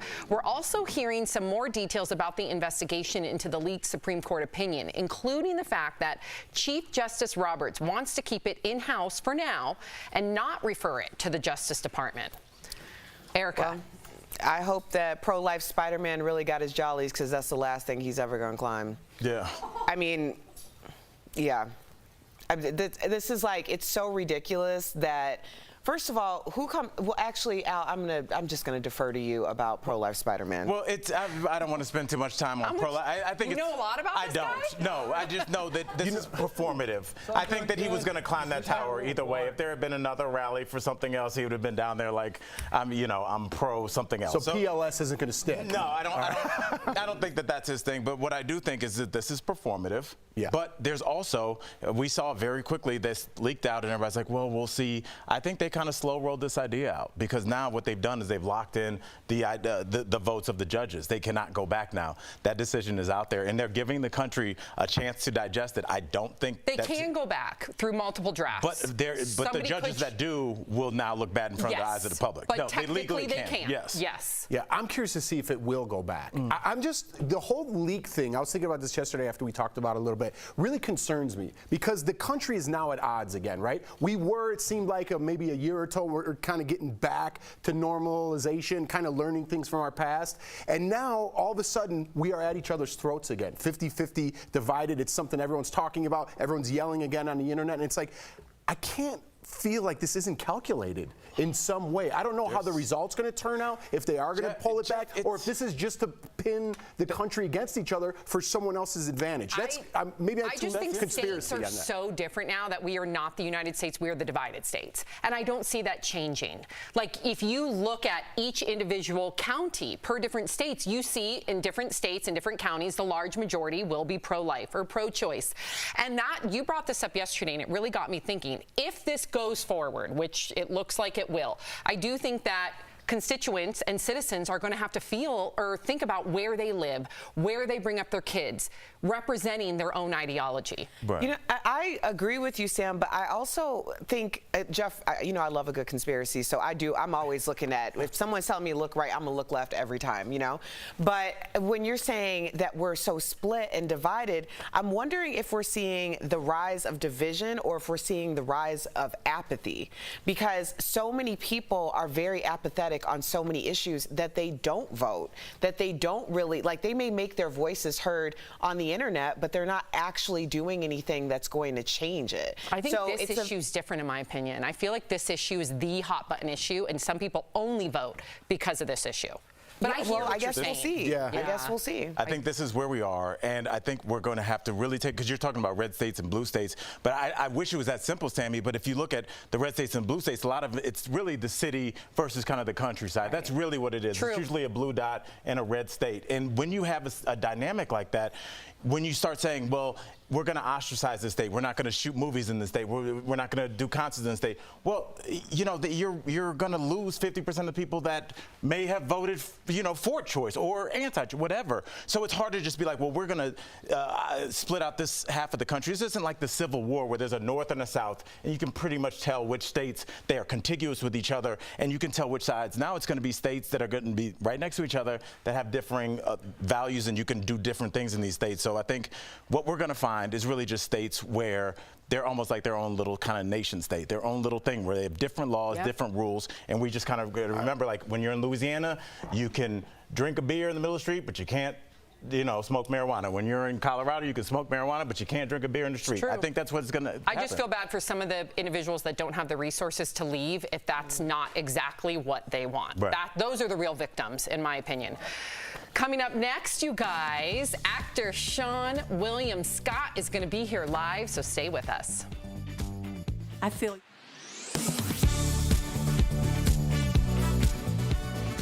versus Wade decision back in 1973 came down to right to privacy, which usually rests on two things: due process rights and the 14th Amendment, which guarantees the constitutional right to life, liberty, and property. But this draft says the right to an abortion is not considered an implied constitutional right. So let's verify. What other decisions does the 14th Amendment impact? Our sources are Caroline Fredrickson, a Georgetown law professor, and Robert Peck, a constitutional law expert. There's an interesting philosophical decision that's embodied in this opinion, and that is, to what extent are rights implied by the Constitution? This opinion asserts that abortion is not one of those implied rights. There are other subsequent decisions dealing with equal marriage, gay marriage, and so forth that rest on the same foundation. The idea of an implied right to privacy is the foundation of these other big decisions, like Obergefell versus Hodges, the case that legalized gay marriage, and Loving versus Virginia, the case that legalized interracial marriage, as well as Griswold versus Connecticut, which affords married couples the constitutional right to buy and use contraceptives, and Lawrence versus Texas, which made same-sex sexual activity legal in 2003. As for whether those precedents are at risk, it's hard to say. It basically is an invitation to those who oppose those decisions to come back to the Supreme Court, frame your arguments the same way that this case, the opinion in this case was framed, and then see if you can get the same result. Justice Samuel Alito, author of the draft opinion, argues the abortion issue is, quote, critically different from any other right that this court has held to fall within the 14th Amendment's protection of liberty.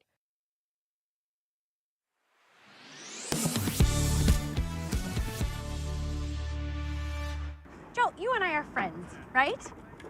Yeah, absolutely. The kind of friends who will be there for each other no matter how bad it gets? Yeah, of course. Great! I need you to follow me behind this dumpster.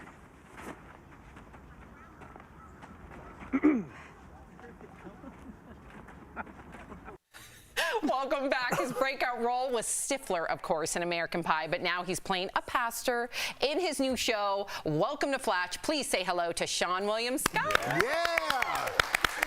Hey, how are you guys? We're doing well. I love you're rocking the denim. You've got some really cool pictures in the background. I'm trying to decipher what they mean. You so nosy. Oh, yeah? Yes. That's my work. I did all that. I like to paint. You do?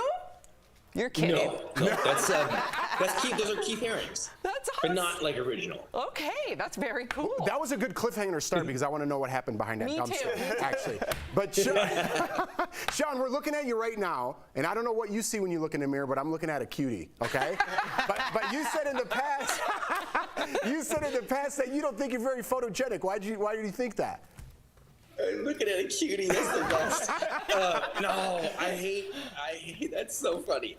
No, I don't like pictures of myself at all. Like I don't know. I maybe have taken like 2 good photos in my life. But I don't think like most people. I'd like to think that most people like don't love themselves in photos. I think it'd be a problem if I like took a photo of myself and I was like, oh yeah, you look good. I'm not that guy. I guess you're right. It makes me feel better because I never look at, I don't like to, I never watch myself on this show. I don't look at pictures of myself. I feel the same way, so I'm on board with that. This is what I want to ask you. You auditioned for Baywatch, which I feel is a win either way. Just to get that which call. Which kind of takes away the good-looking, bad-looking thing. Yeah, my agent, I've never gotten that call and I never will. You have to tell us, how did that audition go?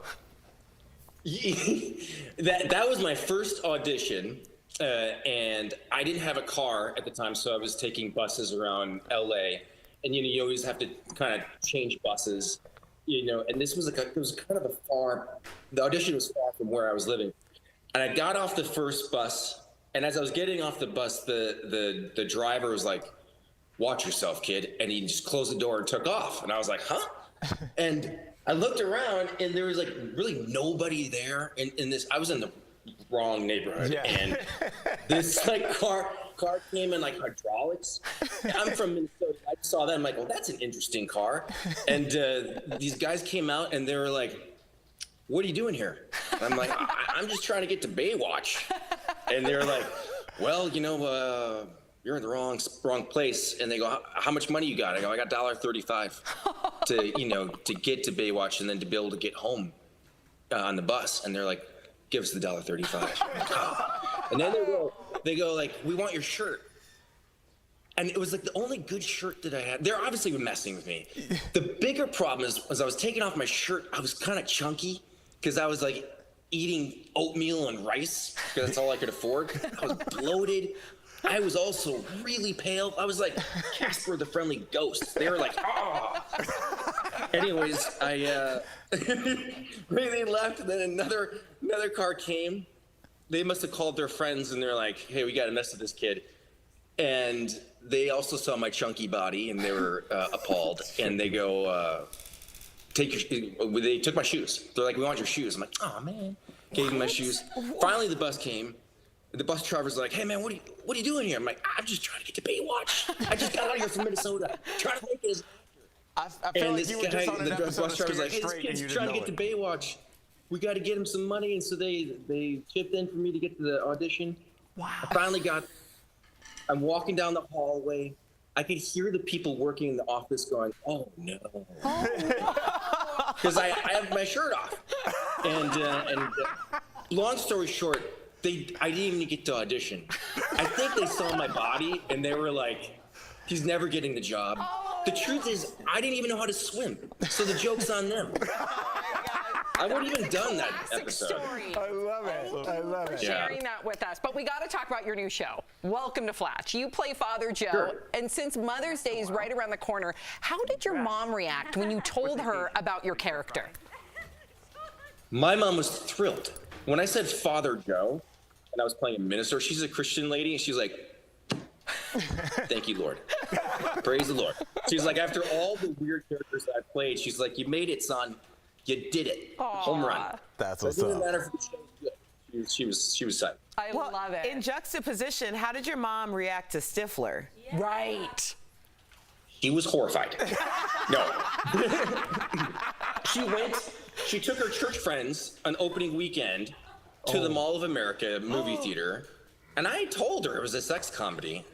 I didn't obviously explain the details of some of the scenes that I was in, and she took her church friends, and it didn't go well. Last apple pie she ever baked. You have such a treat. I feel like we were hanging out with a friend. To all of our viewers, you have to watch Seann as Father Joe and Welcome to Flatch, airing Thursday nights on Fox. Thank you. We need you in studio. Yeah. Thank you so much. Great to see you. Good talking to you.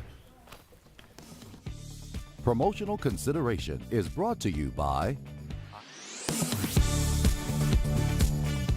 Hours after Elon Musk announced he was buying Twitter in a $44 billion deal, some social media users began wondering what happened to a charitable deal that Musk offered.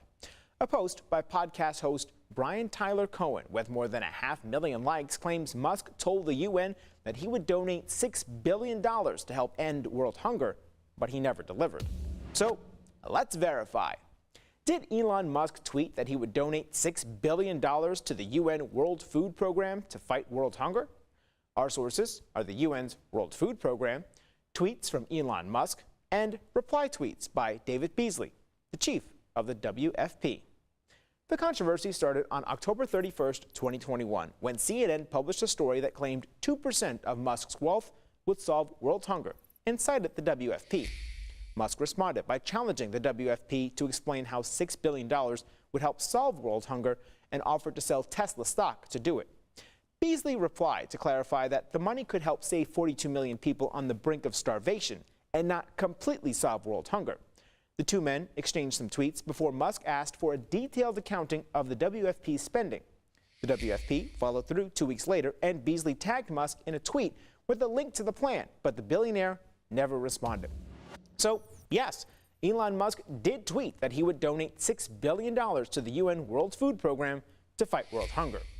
A filing where the Securities and Exchange Commission shows Musk donated nearly $6 billion worth of Tesla stock a few days after the WFP published its plan.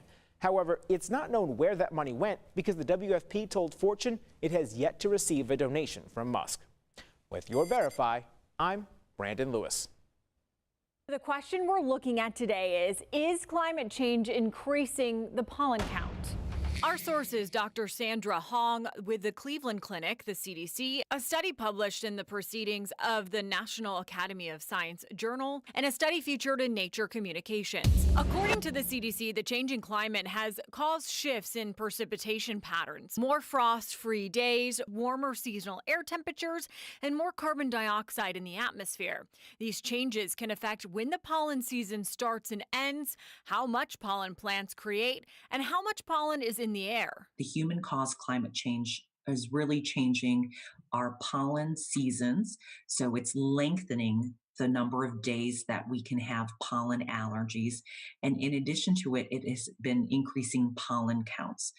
They found that it seems to be linked to increased temperatures. According to the study in the Proceedings of the National Academy of Science Journal, the pollen season has lengthened by 20 days over the past 3 decades.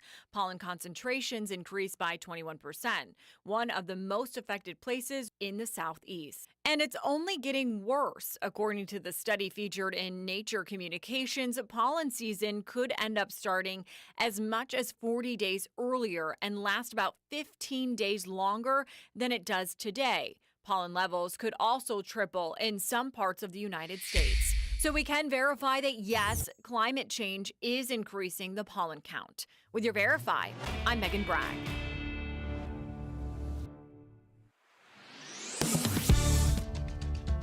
Tomorrow on DBL, a Mormon mom reveals her online sex worker secret. She'll be here live to tell us why her career on OnlyFans aligns with her religious beliefs. Plus, celebrity chef Anne Burrell will also be here live. How did she handle going toe-to-toe in the kitchen with fellow Food Network star Bobby Flay? That's tomorrow, only on DBL.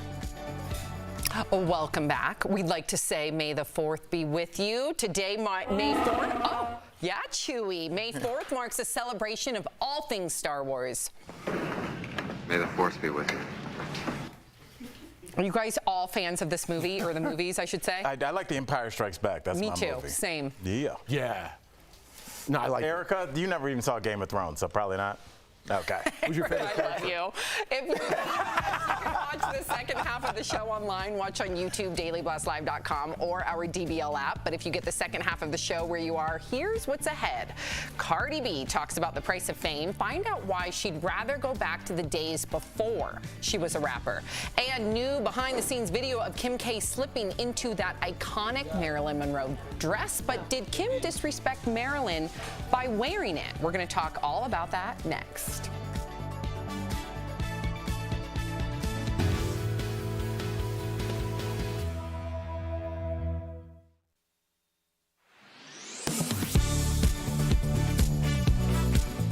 On May 2nd, a draft opinion from the Supreme Court was leaked. It suggested the court would overturn both Roe v. Wade, which has granted the right to an abortion under the 14th Amendment for nearly 5 decades, and Planned Parenthood versus Casey, a 1992 ruling that upheld the federally protected right to an abortion. But this is just a draft. In a statement, the court said it does not represent a final decision on the matter, which is expected this summer.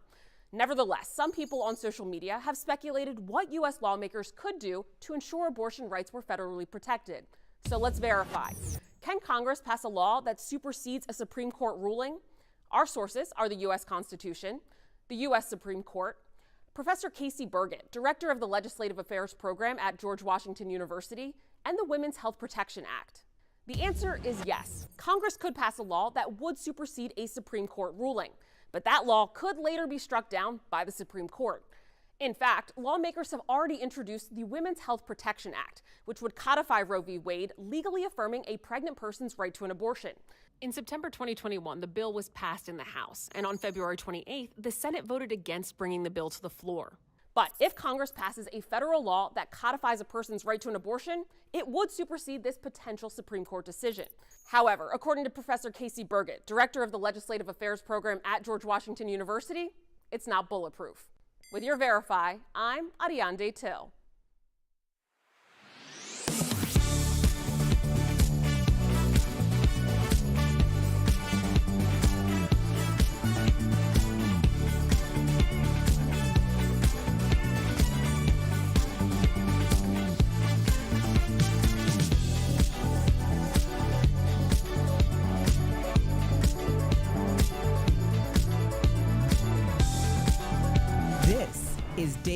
Blast Live. We're talking about what you're talking about. Oh my gosh. Are you insane? This is a sham. No. Nope. Y'all just It's stop. finally here. Drum roll.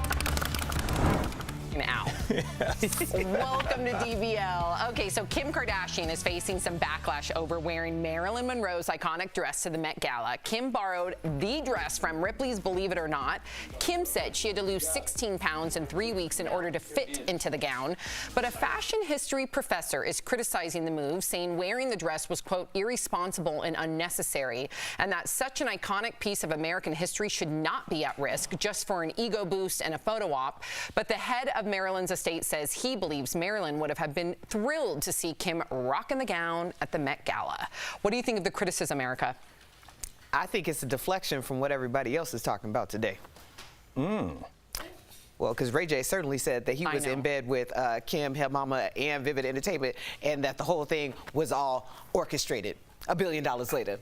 Well, that's the Kim K story today. I'm sorry. I hate to break it to y'all, but that's what you the broke story it to is. the two dudes here, too. No, Erica, I saw it. He is alleging that Kim and Chris were partnered with him in order to get that release of the video. That's not been confirmed, but that is what Ray J is saying. What did you think? We will follow up tomorrow. What did you think about her wearing this iconic dress, $5 million dress? I thought it was the best part of the Met Gala, and I don't even really pay attention to that. I thought that was such a cool idea to take a piece of American history that iconic and put it on an icon today. Kim Kardashian, for whatever you think she is, whatever she put that video out herself or not, she's a business lady. She's an icon. I thought that was super cool. They didn't ruin it. They took it off right after she took those photos. And then, first of all, what's this guy's name? Professional history dresser? Wet Blanket. Yeah. No, take it easy, guys. I think sometimes you can just address from the past. It's kind of cool to see. It's an interesting thing, and we can all move on. And I wonder, I would love to ask this professor, because he seems to really care about this dress, would we be talking about this if it wasn't for Kim Kardashian, or would it be in a nice closet if it was someone else? Somewhere else? We would not, or just no one wore it. I have a different take completely. Talk to me. The professor says that she was irresponsible and unnecessary. I don't think this dress is irresponsible and unnecessary, but her promoting a crash diet bothers me.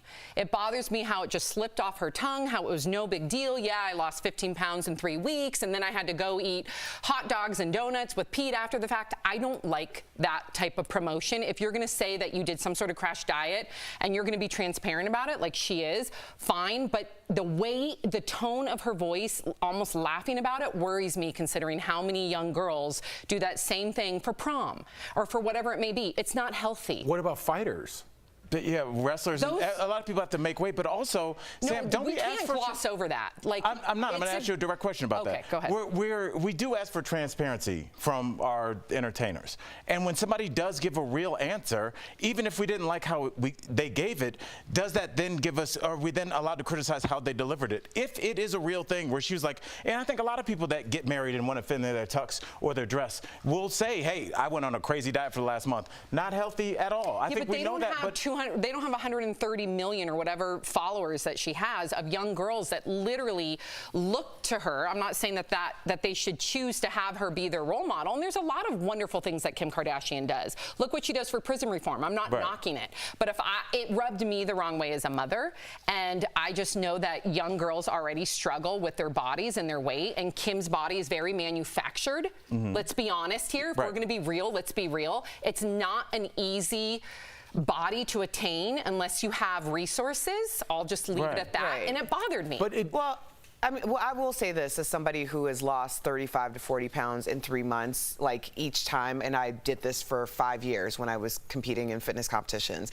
It took me years to regulate my body. I still struggle, and I never had struggles before I started that type of extreme exercise and diet. So there is another side to that, and I want people to be very aware of it, that what you're doing for this moment could have lasting effects for years to come. That's what I wish I would have heard. Just saying, there's a responsibility with her platform, in my opinion. Yeah, but she had to do that in order to fit in this dress because there couldn't be alterations made to it, right? Then she shouldn't have worn that dress. Or no, but that's what she wanted to do. Nilly-willy. I disagree. I think that's something that she committed herself to, right? She wanted to lose that weight. 16 pounds is a lot different than 35. I will in 3 say weeks, that. 16 pounds in 3 weeks is not healthy. Talk to a fighter. You know what I mean? And that you can't shame fighters. That's what they have to do. She's doing this to do what she has to do. I see that as two different things. I see fighting as blood, sweat, and tears as an art and also as a sport. I don't see fitting into a dress as a sport. I think she saw it as art, though. I don't think it's healthy. That's just my opinion. I think we'll all agree it's not healthy. I don't think that's if you want to explain it the way Erica does, totally fine. If you want to act like it's fun and no big deal, that worries me. You got to follow up with a statement that this is what I chose to do and I don't recommend it. There should be a disclaimer when it comes to Kim Kardashian, considering 130 million or whatever people. How many people follow her, by the way, if Emily's here? I think it's like almost like 200 million. It's ridiculous. So I think, unfortunately, with her platform, she's got to have disclaimers with things like that. If it's unfair, you can say that I'm being unfair. That's fine. 207 million. 307 million. Don't take 100 million followers from her. Wow. That's mind-blowing to me. 307 million people. Got it. Okay, so another star is also facing criticism after the Met. Cardi B says she has had it with fame. This after she was filmed making a joke at a Met Gala after party she hosted. In the video, Cardi B was slammed for telling the crowd to make sure they had their drinks and their lines, a reference to doing cocaine. Afterward, Cardi clarified it was just a joke and went on Instagram Live saying she hates being famous because she has a target on her back. Watch. God really cursed me with fame because fame is just like, oh God, oh, I hate it here. This whole go by the book stuff, gotta watch what you say, gotta watch what you do. This is not me, bro. This is ridiculous. I don't even understand how I always get in trouble. I feel like I'm always in trouble. I feel like I'm a celebrity that always be in the principal's office, bro. I love she keeps it real. What did you think about this? I hear her in some. I hear her. I hear what she's saying. But on the other hand, it's very easy to go away, Cardi B. It's very easy to disappear. If you don't want all that goes with that bathroom, very beautiful, right? All those nice things that you have, those go away too, right? I'm sure she made enough money to be fine for life. But if you don't want to be famous, you don't have to be. We've seen it time and time again. If you don't want those cameras, don't go on Instagram Live. You could pull away and not have all that, but it comes with the territory. You know, Jeff, I look at it differently, and I want to get everybody's take, but I look at it as like Cardi rose to fame because she was so honest, so brutally honest about her life, her upbringing, who she was, what she cared about, what she could care less about, and it resonated with people. Somebody that came from where she came from to make it to the top of a very difficult profession as a woman of color, it's almost impossible. And she got there, and now all the things that she did to get famous, being honest, making jokes, sometimes off-color jokes, now are being scrutinized at every single step. And she's like, I was making a joke in front of my friends. I didn't know somebody was recording, and now I have to apologize for an offhanded joke that no one cared about anyway. And I think that one moment just kind of signified everything she's been going through, and it kind of spilled over onto Facebook Live. I think there's a lot of famous people who never intended on being famous. It was just they were just that gifted at what they did and developed these followings. I was reading this article on I think it was an Elle, and it was under the label of why Beyonce didn't attend the Met Gala. And she's very picky about where she's seen, how she's seen, and talking about the duality between her as Beyonce or Sasha Fierce and like the Beyonce that everybody who really knows her knows. And she talked about how fame, like people suck the light and the energy out of everything you are, and she's seen so many people have a downfall because of it, and that's why she's so strategic. That being said, you almost have to be a Beyonce in order to make those types of decisions, because if you're not popping up all the time, it's not just about you, it's not just about your family, it's about other people who depend on you to do what you do to feed theirs as well. So there's a lot of double-edged swords. So I know when people are like, well, you don't have to do this, it's like a lot of people feel like they do because so many people are depending on that. I will say, if Beyonce did that, she would get so much pushback. I think the people that push back against Cardi B don't know who she is. They don't know her sense of humor, her personality. I don't know, Sam. I think a lot of people who push back on the Cardi B's of the world were fans at one point. They still are. They're just fans like that hate. That's what it is. Like, it's the people that are like, they're so close to it that they feel like they can touch it. They feel like it's attainable in some way. Yeah. And it's a way to be like, I brought you here, so I can take you back down. Wow. It's sick. That's ownership. Yeah, that's You're crazy. exactly right. Coming up on DBL, you guys, Margaret Cho will be here live. There she is. We're going to talk with her all about her new show. Plus, what's her take on what happened to Dave Chappelle last night? Stay with us. Closed captioning provided by Daily Blast Live is always focused, always ready, always on cue, always timely. This May, don't miss a day. DBL is all new every day. Yeah, Erica makes a great point. We were just talking about it right now. So it's like the higher you rise, it's a totally double-edged sword to that point. But the higher you rise, the sharper that sword gets, right, on both ends. So it's tough. Like, a lot of people refer to a thing as mad day. Like, somebody, you have a friend or a family member or whatever, and like, you're close, you have a good relationship, and something goes sour, and the first thing they say is like the most vile, like, intense scrutiny against you. Because that's always been sitting just beneath the love. Like, that's the saying, it's a thin line between love and hate. It's because that feeling has always been there. It's just been masked by you appeasing what their wishes are. But the moment that you don't do that, then all of a sudden they're after you. They attack you. And that's like multiplied when you have millions of fans. It's like, it's just a thin line. But you need those fans if you want to continue, right? So you have to kind of feed that. So my thing is like, I think there's certain celebrities out there, like a Leonardo DiCaprio, let's just say.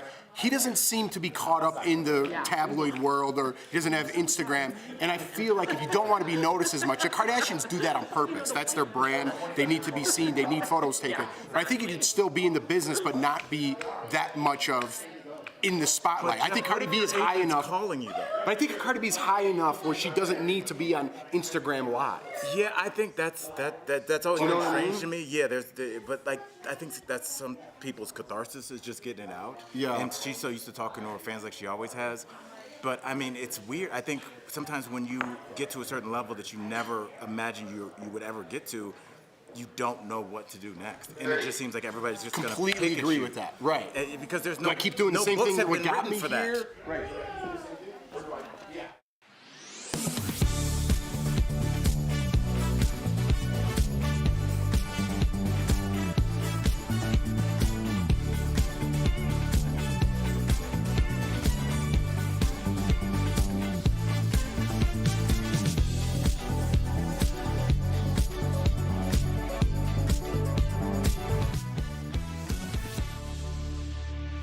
She's one of the first American girls to bring Asian and queer representation to Hollywood, and Rolling Stone magazine has named her one of the best stand-up comics of all time.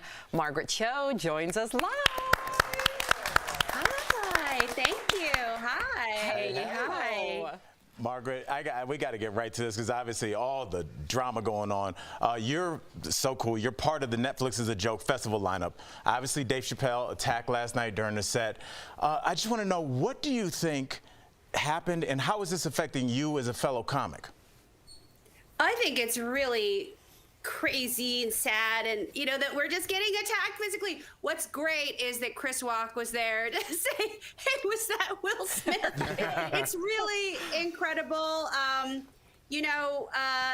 think that's one of the things that we love about live performance, is that anything can happen. And one of the things that we don't love about live performance is that anything can happen. So really, I think it's one of the things that draws people out to go see shows, is that immediacy of the audience and the performer. And, it's a good thing that Jamie Foxx and Busta Rhymes were there to be, defense. I don't think that anybody would have expected anything like that. I would ask you a quick follow-up, and I don't want to cut you off. Has anything like this ever happened to you? You've performed for years. Yes. One time somebody, a florist brought me some flowers while I was performing. That's about as close as an altercation that I've ever had. Oh, flowers. I want that. Wait, someone gave you a bouquet on stage? Yes. Oh, okay. Yeah, he came down. He was a very prominent florist in the region. And he came down the aisle to present me with a beautiful arrangement. Unfortunately, it was while I was performing, but I rolled with it, and we made a whole night of it. But it's you just never know. That's one of the things is like live performance. It's just you never know. Hecklers, physical attacks. It happens on many stages. So it's crazy, but we see it. I was waiting for the other shoe to drop, like they blew up or water squirted out or something like that. So that was a good thing that you had that. But speaking of comedians, you were the last guest on Bob Saget's podcast 6 days before he passed. Does anything special stand out from that interview, or even how precious and short life is in general? It's so precious, and I loved Bob, and I cannot believe he's not here, along with Louis Anderson, along with Gilbert and Norm. These are people, these are our family. Comedians, we're really close. And I mean, that's why you're seeing, somebody like Chris Rock stepping up for Dave, or Jamie, who's also a comedian, stepping up for Dave. You have us doing anything we can for each other. And these guys are really family. And I'm still trying to process the grief. That's the thing, is comedians are not great at grief. We lose our greatest, people like Robin Williams, people like Joan Rivers, who, I still have a hard time thinking about that. So we lose them along the way. So love them while you have them. Love them if you got them. Good advice. Yes. Love that. Yeah. Love that. Well, Margaret, you grew up in San Francisco, and your parents actually owned a gay bookstore. So how did they feel about you coming out as queer? Well, they understand lesbians. They understand straight people. They don't understand bisexual people. Because every time I say, well, I'm actually bisexual, they go, oh, no. No.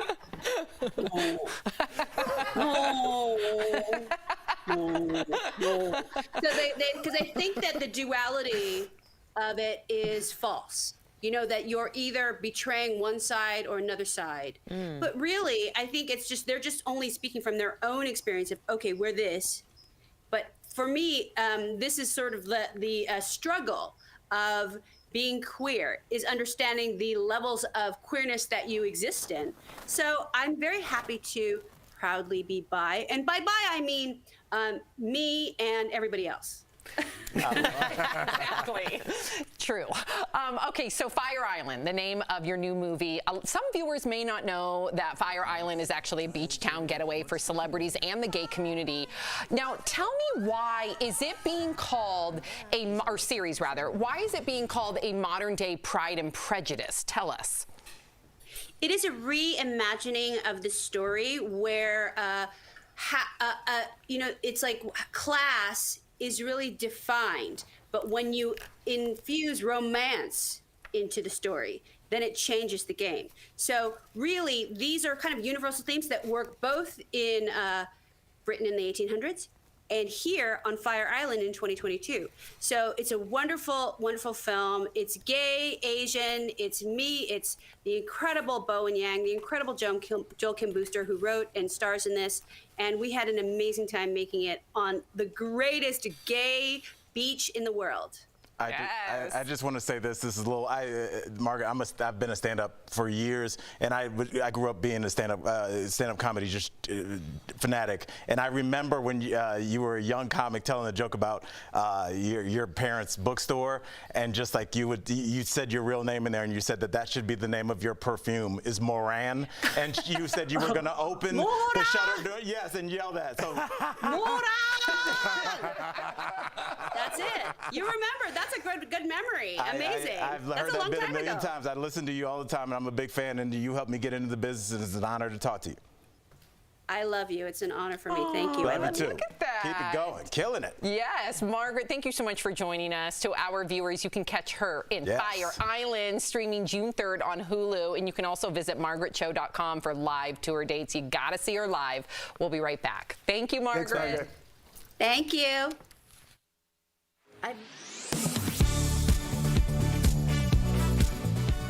Versus Wade decision back in 1973 came down to right to privacy, which usually rests on two things: due process rights and the 14th Amendment, which guarantees the constitutional right to life, liberty, and property. But this draft says the right to an abortion is not considered an implied constitutional right. So let's verify. What other decisions does the 14th Amendment impact?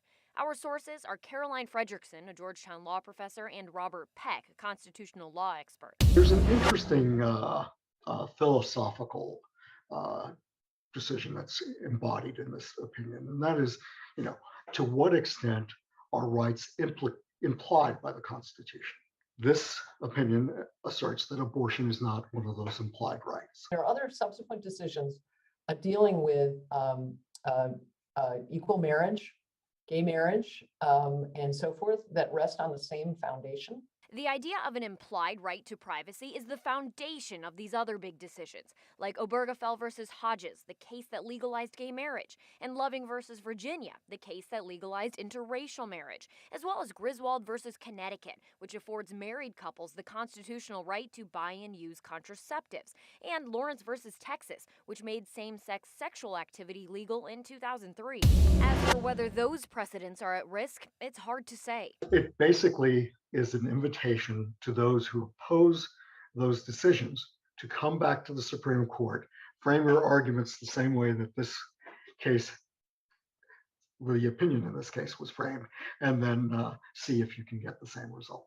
Justice Samuel Alito, author of the draft opinion, argues the abortion issue is, quote, critically different from any other right that this court has held to fall within the 14th Amendment's protection of liberty.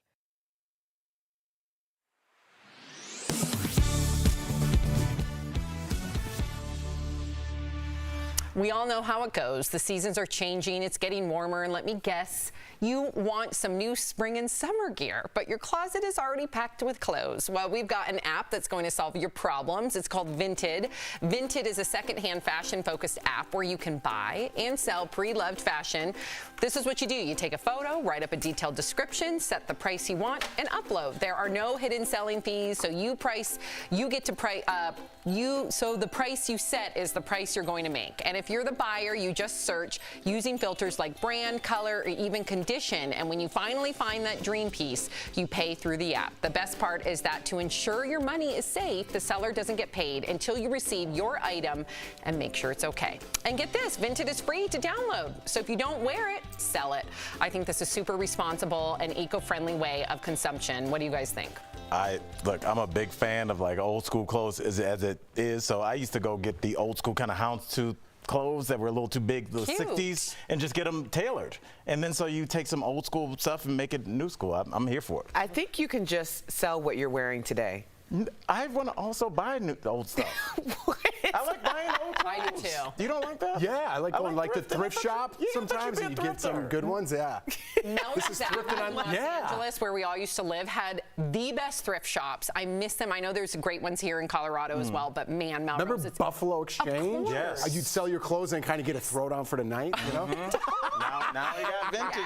Yes. Yeah. Yes, we'll be right back. Old memories. Totally. I would like, oh yeah, I made $40. Promotional consideration is brought to you by...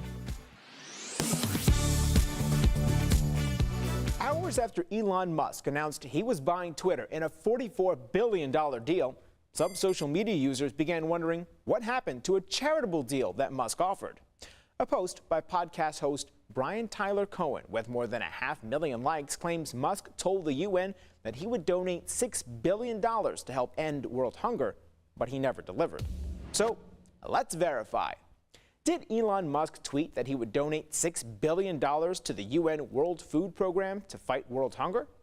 Our sources are the UN's World Food Program, tweets from Elon Musk, and reply tweets by David Beasley, the chief of the WFP. The controversy started on October 31st, 2021, when CNN published a story that claimed 2% of Musk's wealth would solve world hunger and cited the WFP. Musk responded by challenging the WFP to explain how $6 billion would help solve world hunger and offered to sell Tesla stock to do it. Beasley replied to clarify that the money could help save 42 million people on the brink of starvation and not completely solve world hunger. The two men exchanged some tweets before Musk asked for a detailed accounting of the WFP's spending. The WFP followed through 2 weeks later, and Beasley tagged Musk in a tweet with a link to the plan, but the billionaire never responded.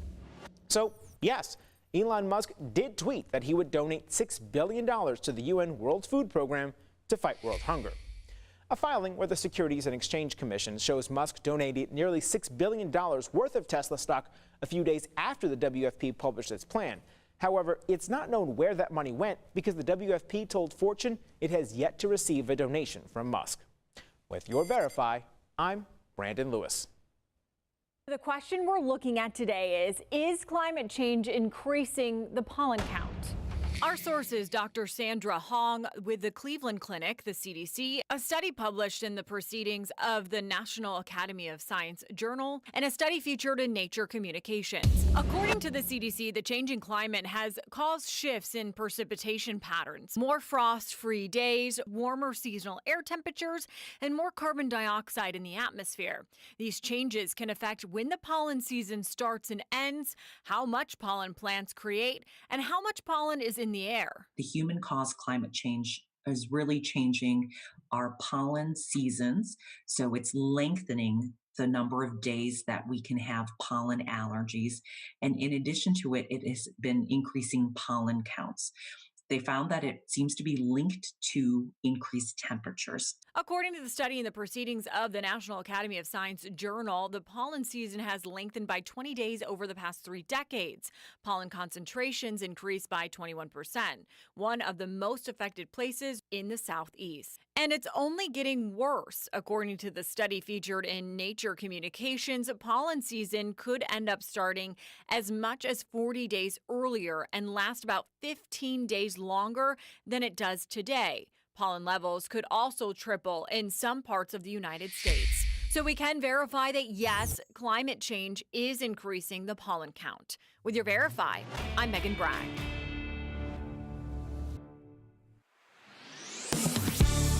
Next week on DBL, Hollywood legend Mary Lou Henner will be here as our special guest co-host. Along with her unfiltered takes on the week's hottest topics, she'll tell us all about her start in the original production of Grease and her wild times behind the scenes of her hit show Taxi. Mary Lou Henner is like, we have a history.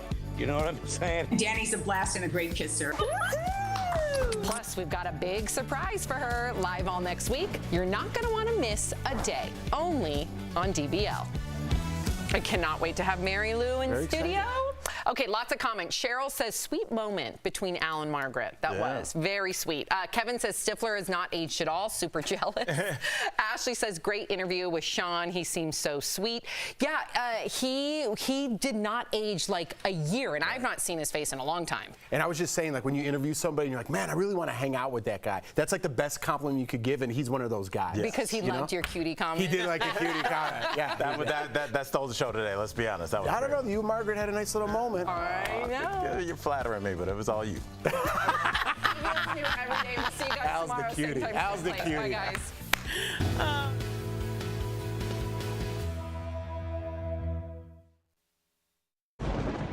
Where hope finds help. Where courage meets conviction. Where makers make fans. We are Tegna, a family of local and national media brands that bring us together, serving the greater good of our communities. Where national know-how